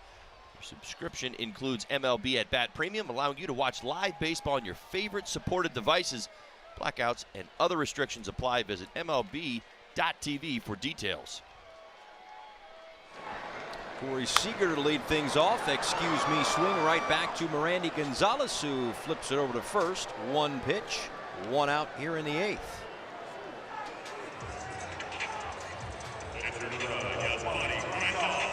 Merandy continues to pound the strike zone. You see the splits, 34-17, and gets the first out in the eighth. We've all been a little wide-eyed and a bit surprised to see him out as long as we have, but he continues to get the job done. Here's Grandal 0 for 2 with a walk back in the first inning. He swings at the first pitch and fouls it back. Well, you know, I made a big deal out of the whole Harlan Gonzalez and how, from a fan's perspective, I love to see Don Mattingly let him stay in the game, work through a jam the other night in the opener. What was it, the 6th inning? Had a couple of guys on, get in, try to get out of a jam, a growing moment. Kind of a similar situation here for Gonzalez, because you go back to that 6th inning. He's facing Jock Peterson, gives up the RBI single. Here come the Dodgers starting a little rally. He gets through it. Then his spot in the order comes up. Don Mattingly lets him hit. I don't know what you thought. I looked, I go, no pinch hitter here. What's going on? He lets him go out there. He puts together a good at bat, oh, by the way. And then he comes out in the 7th inning, a 1-2-3 inning, and now he continues to work here in the 8th.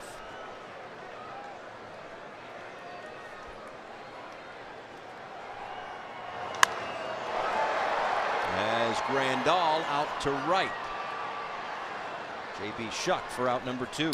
Great change of speeds from Gonzalez. 85-mile-an-hour changeup gets Grandal out in front. Good boys in the middle of this Dodger lineup have been held in check all series long. Dahl came in hot as a firecracker, shut him down. Bellinger hitless so far. Stay tuned later for our Marlins Live post-game show presented by WB Mason. Jessica Blaylock on the field. Marlins tons of power in this one. 3 home runs. 1 from Miguel Rojas, 2 from JT Realmuto, accounting for all 6 of their runs tonight. They lead this one 6-1, trying to win consecutive games for the first time this season, trying to win their first series of 2018. And when you look at the headlines tomorrow morning, it might even read, Marlins get to Kershaw. Let me correct that mistake I made. Bellinger, his first hit of the series, his last time up.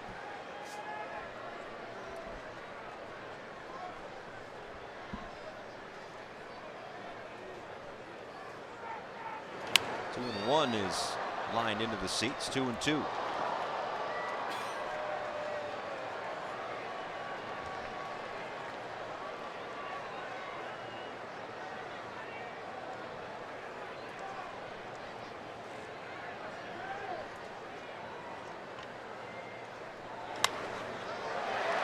Slaps that one through the shift on the left side of the infield, and Bellinger hustling into second base with a 2-out double.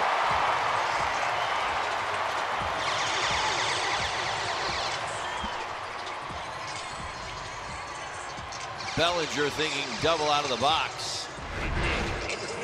The shift on, ground ball to the left side. He comes out flying. Just throw the bat at that breaking ball up in the zone. You see the acceleration. He's thinking about it the entire time. There's your shift. So nobody on the left side except Derek Dietrich.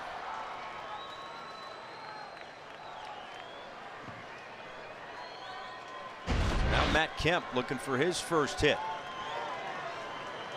As Gonzalez is going to look to get through this 8th inning. Keep it at a 6-1 lead for Miami.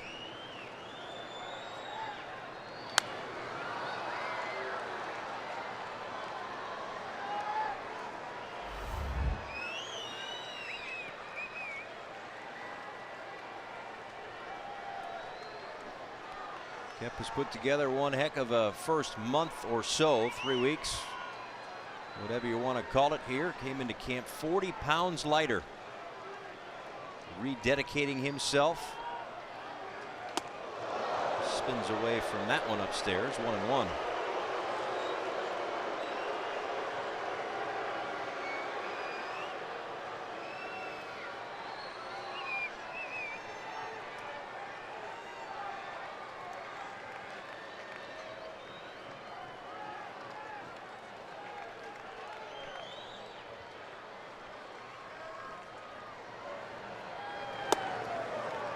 Spins away again. That one not as high, but it's 2-1.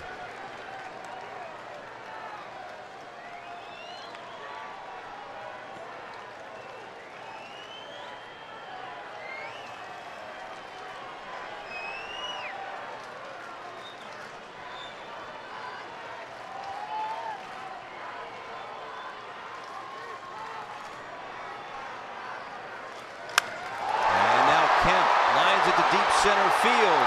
Maben looking up, and that one is gone. A 2-run home run to dead center field for Matt Kemp, and the Dodgers back to within 3.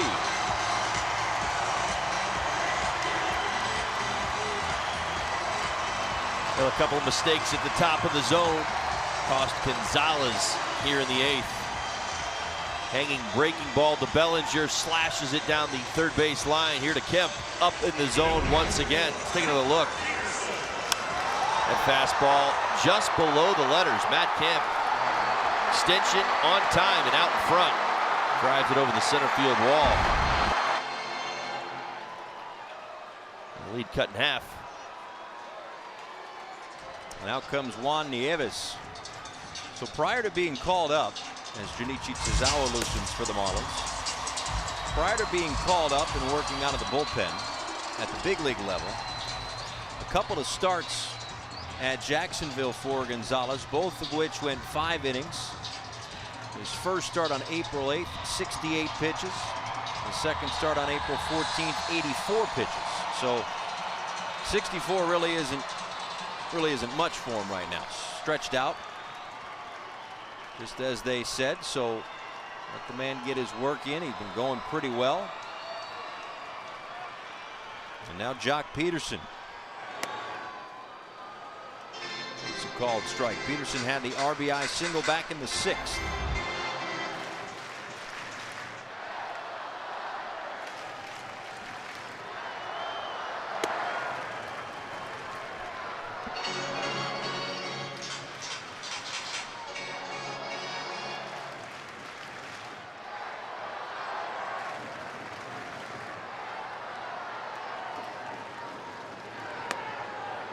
It's a little off, and it's 1-2. Through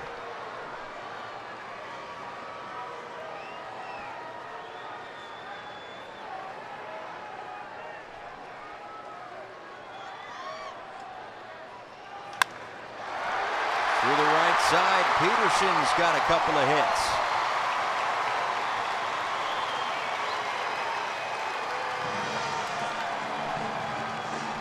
It's 3 straight hits off of Miranda Gonzalez. A double for Bellinger, the home run for Kemp, and the base hit right there for Peterson.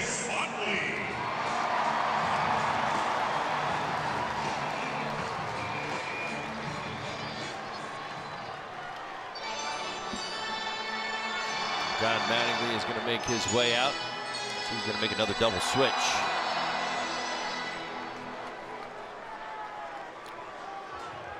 Looks like Yadiel Rivera is going to come in, go to shortstop. Justin Bohr out of the game, and Miguel Rojas will go to first. So those are the defensive changes. Junichi Tozawa is going to come in out of the pen. For all intents and purposes, pretty nice outing out of the pen for Gonzalez. Tozawa is going to try to keep it going. The Florida Lottery call to the bullpen here in LA.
5 hits, 3 earned runs to this point. The runner on first base, Jock Peterson, is his responsibility. Just gave up the home run a little while ago to Matt Kemp, a 2-run shot to close the gap to 6-3.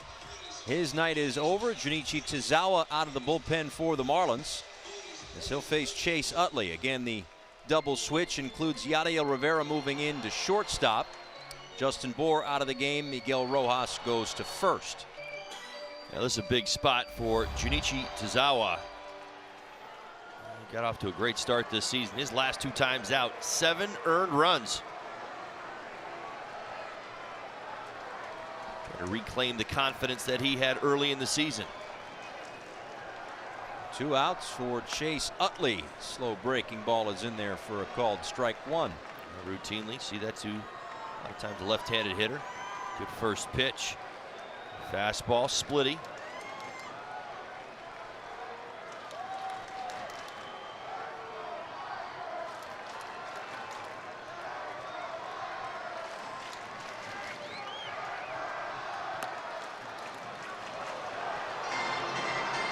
Oh, and 2.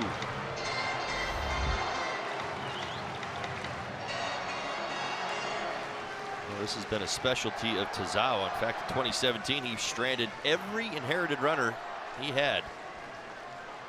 And only 2 relievers to do that. And he's done a very good job when he's come into a ball game with some runners on base. Called strike 3. Boy, Joe West waited to ring him up. 6-3 to the 9th.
West, transparency, low fares, nothing to hide. By Sylvester Comprehensive Cancer Center, in pursuit of your cure.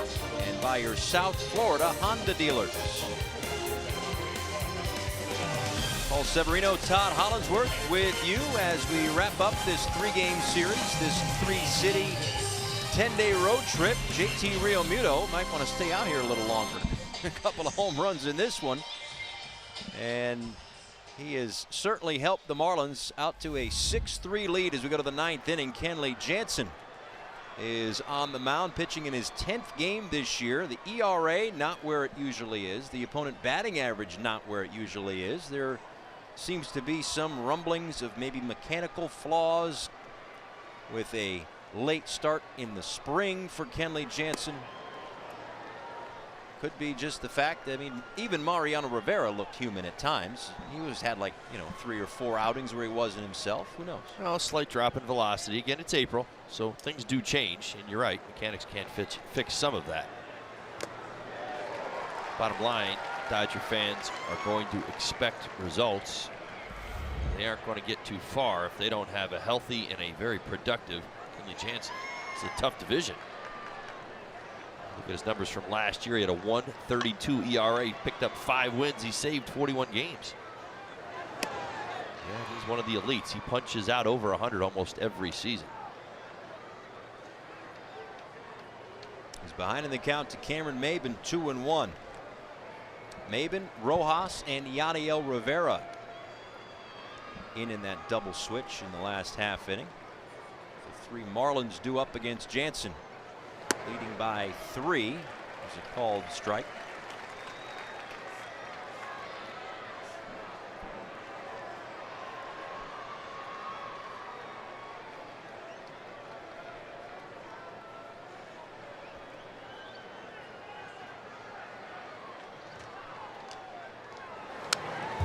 Fouls it back.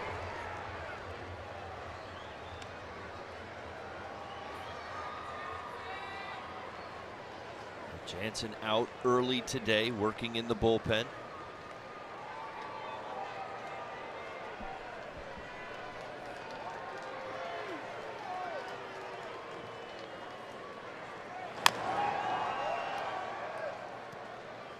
Well, he, of course, dealing with all of the media attention surrounding, why he's not his untouchable best that we're so used to seeing the last few years.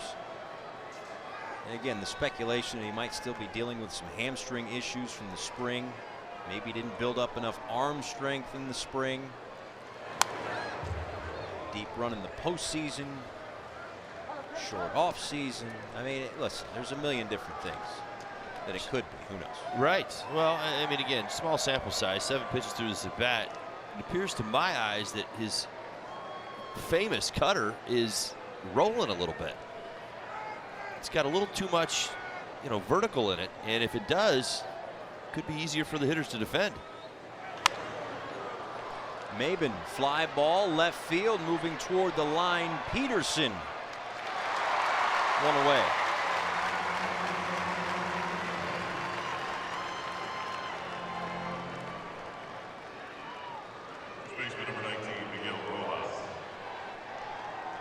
Jansen, the 6th Dodger pitcher in this ball game. Clayton Kershaw began the night 5 innings, 6 walks to tie a career high, 7 strikeouts. He gave up the 3-run home run to this man, Miguel Rojas. Hudson worked an inning. Liberatore faced a batter. Chagua, Alexander an inning before Jansen here in the 9th. Ground ball, takes a funny hop off the mound, but gathered there by Seager, who throws wide of Bellinger. And Rojas is aboard.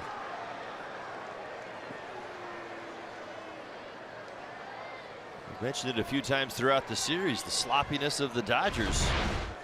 It's a routine ground ball to short. Seager, as you mentioned, a little awkward hop, but able to square up. Should be rather routine play. Throw well off the bag.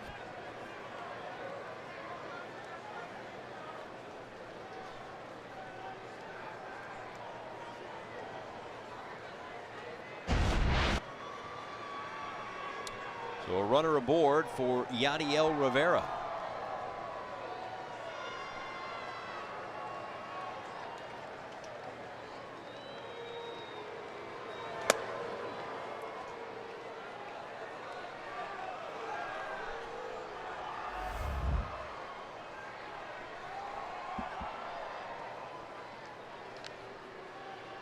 A couple of at-bats in this series for Rivera. Facing the Dodgers for the first time in his career in this series as he takes a look at strike 1.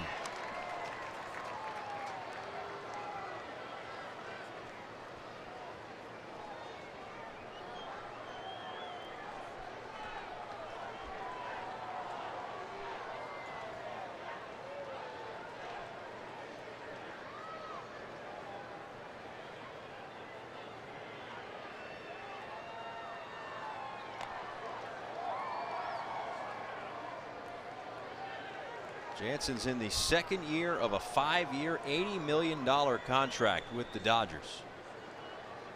So you start to understand why people are saying, wait a second here, what's going on with this guy? We got a lot of time and money invested in him still.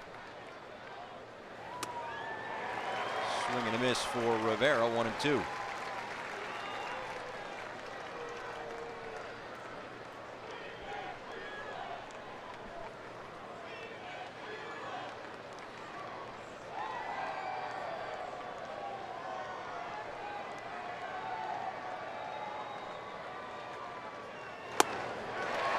That's the strikeout for the second out here in the ninth.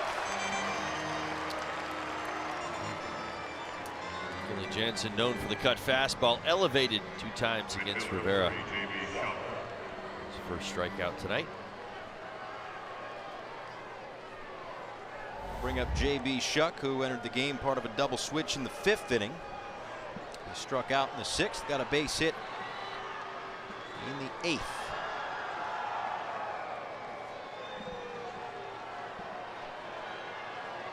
And pops this one up, shallow left center field. Seager slips, and that one's going to fall in. And now all eyes on Seager in shallow left center field, as he lost his footing walking back to his position.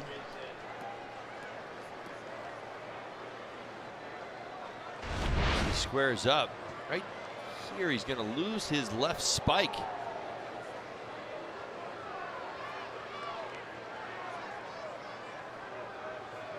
Oh, that is awkward. He's still on the field. Dave Roberts and the training staff are heading out to talk to him. Kind of rolled around that left knee. Hard to tell. Well, for the Dodgers, that's certainly a good sign. For J.B. Shuck, his second hit of the night. Coming into the ball game in a double switch. He's at first. That ruled a hit. He's at first. And Rojas, who reached on the error, moves to third. And that'll bring up Derek Dietrich.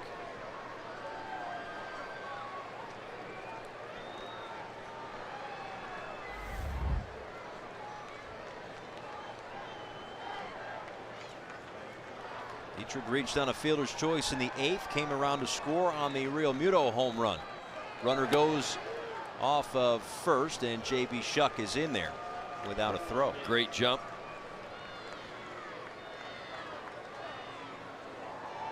That's credit for a stolen base. Jansen slow and deliberate to home. Good idea to put him in motion.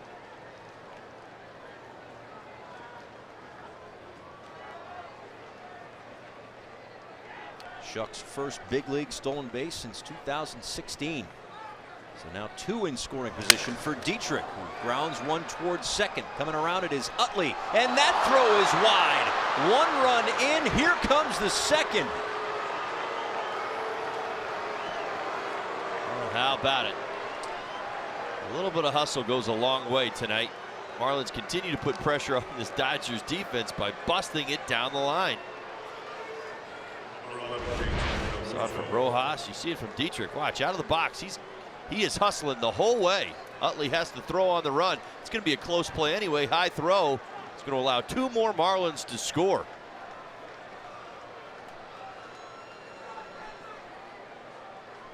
Second error of the inning. 3rd of the night for the Dodgers.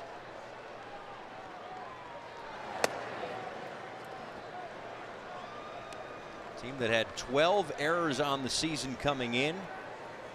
A trio of big errors late in this ball game as they're from their side of things trying to keep it close. Marlins tack on 2 more huge runs here in the top of the 9th inning. As Real Muto takes a called strike.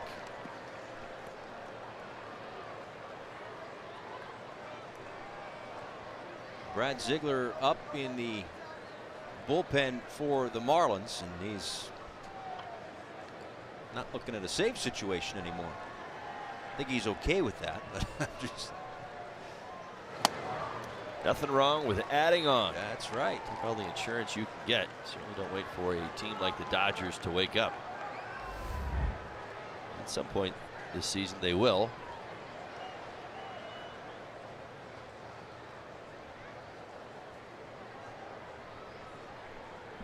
Big night for Real Muto. A couple of home runs in each of his last 2 at-bats. 3 RBIs tonight. The 1-2 pitch is in there for a called strike 3. But with some shoddy Dodgers defense, the Marlins tack on 2 more and lead it by 5.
Muto, Holly, you're going to like this one. He's the fresh catcher of the day. Presented to you by Bonefish Grill. Yeah, we've made some very questionable choices over the last couple of days. No going wrong tonight. JT Realmuto on his game. He has been since getting back to the Marlins offensively. Boy, what a night tonight. We've seen power to right, power to left. Brad Ziegler going to try to finish this one off. It's an 8-3 lead for the Marlins as we go to the bottom of the 9th inning here in Los Angeles.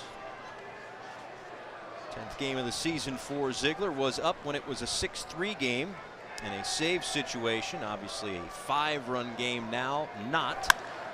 A looping line drive that gets by Cameron Maybin. And Kike Hernandez is on his way to second. Still going to third. And he's in there standing to lead off the 9th. Well, Kike Hernandez is one Dodger that did some damage throughout this series. Lines went into center field. Maybin sells out. He goes for the catch. Not able to come up with it. This one stayed at the knees. Hernandez stayed inside the baseball. Well, that is the life of an outfielder. You sell out on a line drive. If you don't get leather on it or keep your body in front of the baseball, that ball is destined for the wall. And is off to the races.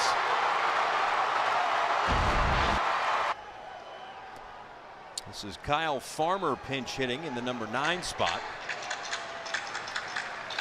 0 for 2 in last night's ball game with a strikeout. 0 for 5 with 3 strikeouts in this series. And it's 2-0.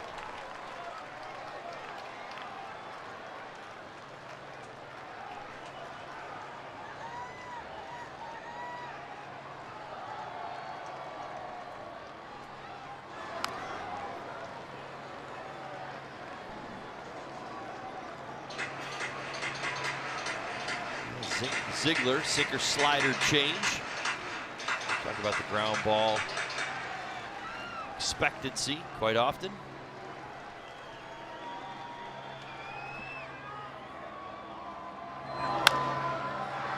Chop to short. They'll give up the run to get the out.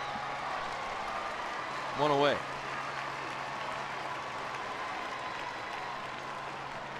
Center fielder number 3, Chris Taylor.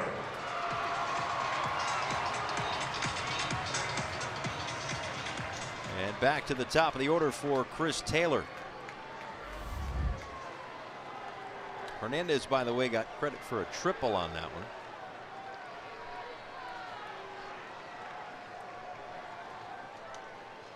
For those scoring at home. I'm scoring here. I'm not at home. I'm scoring here. Be home in a few hours. I hope my key still works. It's been a long road trip. Hoping to finish on a positive note, as this one is just foul. Well, if the Marlins hold on, it will be their first back-to-back wins of 2018. I think most impressive, their best series of this road trip coming at the end.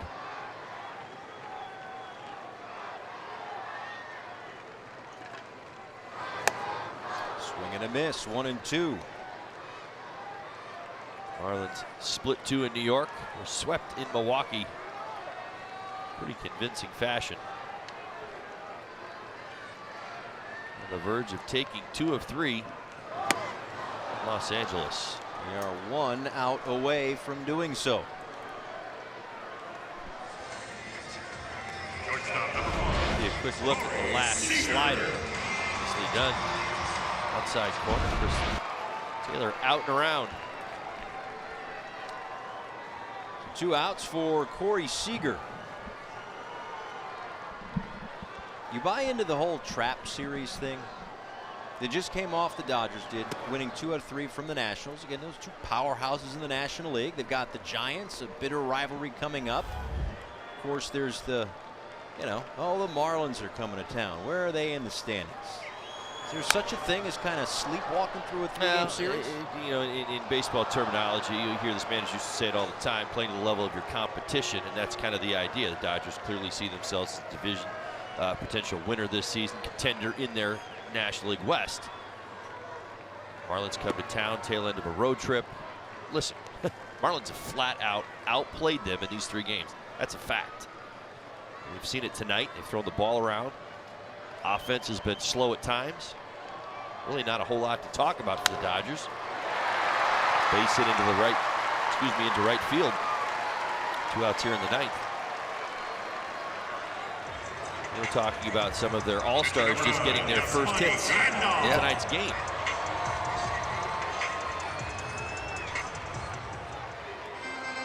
The flip side, timely hitting. We missed opportunities early, but for the Marlins, JT Realmuto stays hot. My #1 key, the starting pitching has been outstanding here in Los Angeles. 4 2/3, 10 strikeouts from Richards, as Seager is going to take second base on a defensive indifference. Dylan Peters last night. Right. 5 1/3, 4 strikeouts. Harlan Garcia, that's right. And that's the thing, and I get it. Walker Buehler got all the headlines. He's the top prospect. That was 3 amazing starts in a row for Harlan Garcia.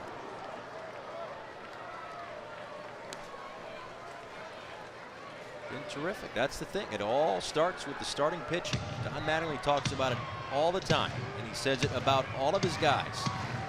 Just want them to keep us in the game. And the 3 starters in this series have absolutely done that. You go back to Caleb Smith in the finale against the Brewers. Didn't win that game, but a career-high 10 strikeouts. They put together 4 really good outings in a row, this starting pitching staff, which is only about to get stronger. With Dan Straley on the road back. Wei-Yin Chen hoping to get back soon as well. 2-1 to Yasmani Grandal.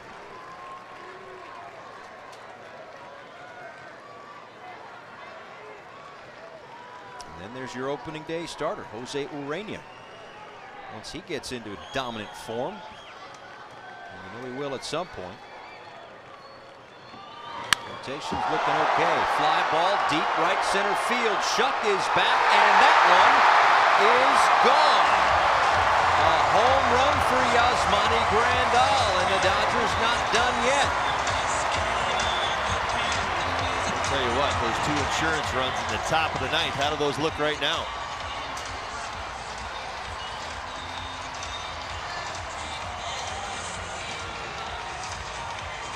Yasmani Grandal came into this series as the hottest hitter on this Dodger team, leading in RBIs.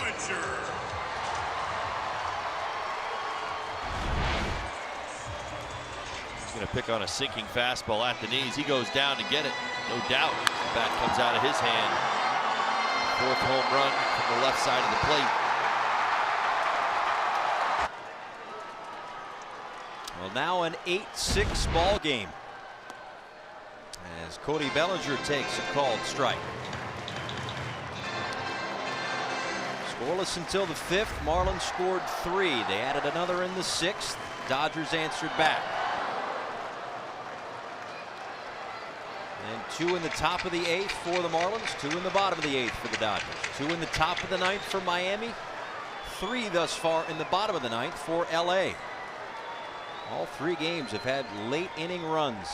Bellinger in front of home plate. Ziegler fields, throws, got him at first, and that'll do it. Marlins take 2 of 3 from the Dodgers. And they win 8-6 on a night where Clayton Kershaw gets the start.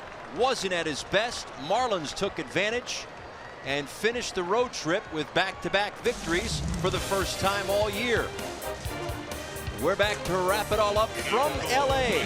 8-6 the score. Marlins Live, the post-game show coming up for Todd Hollingsworth and the crew. Paul Severino, don't move. Back in a moment.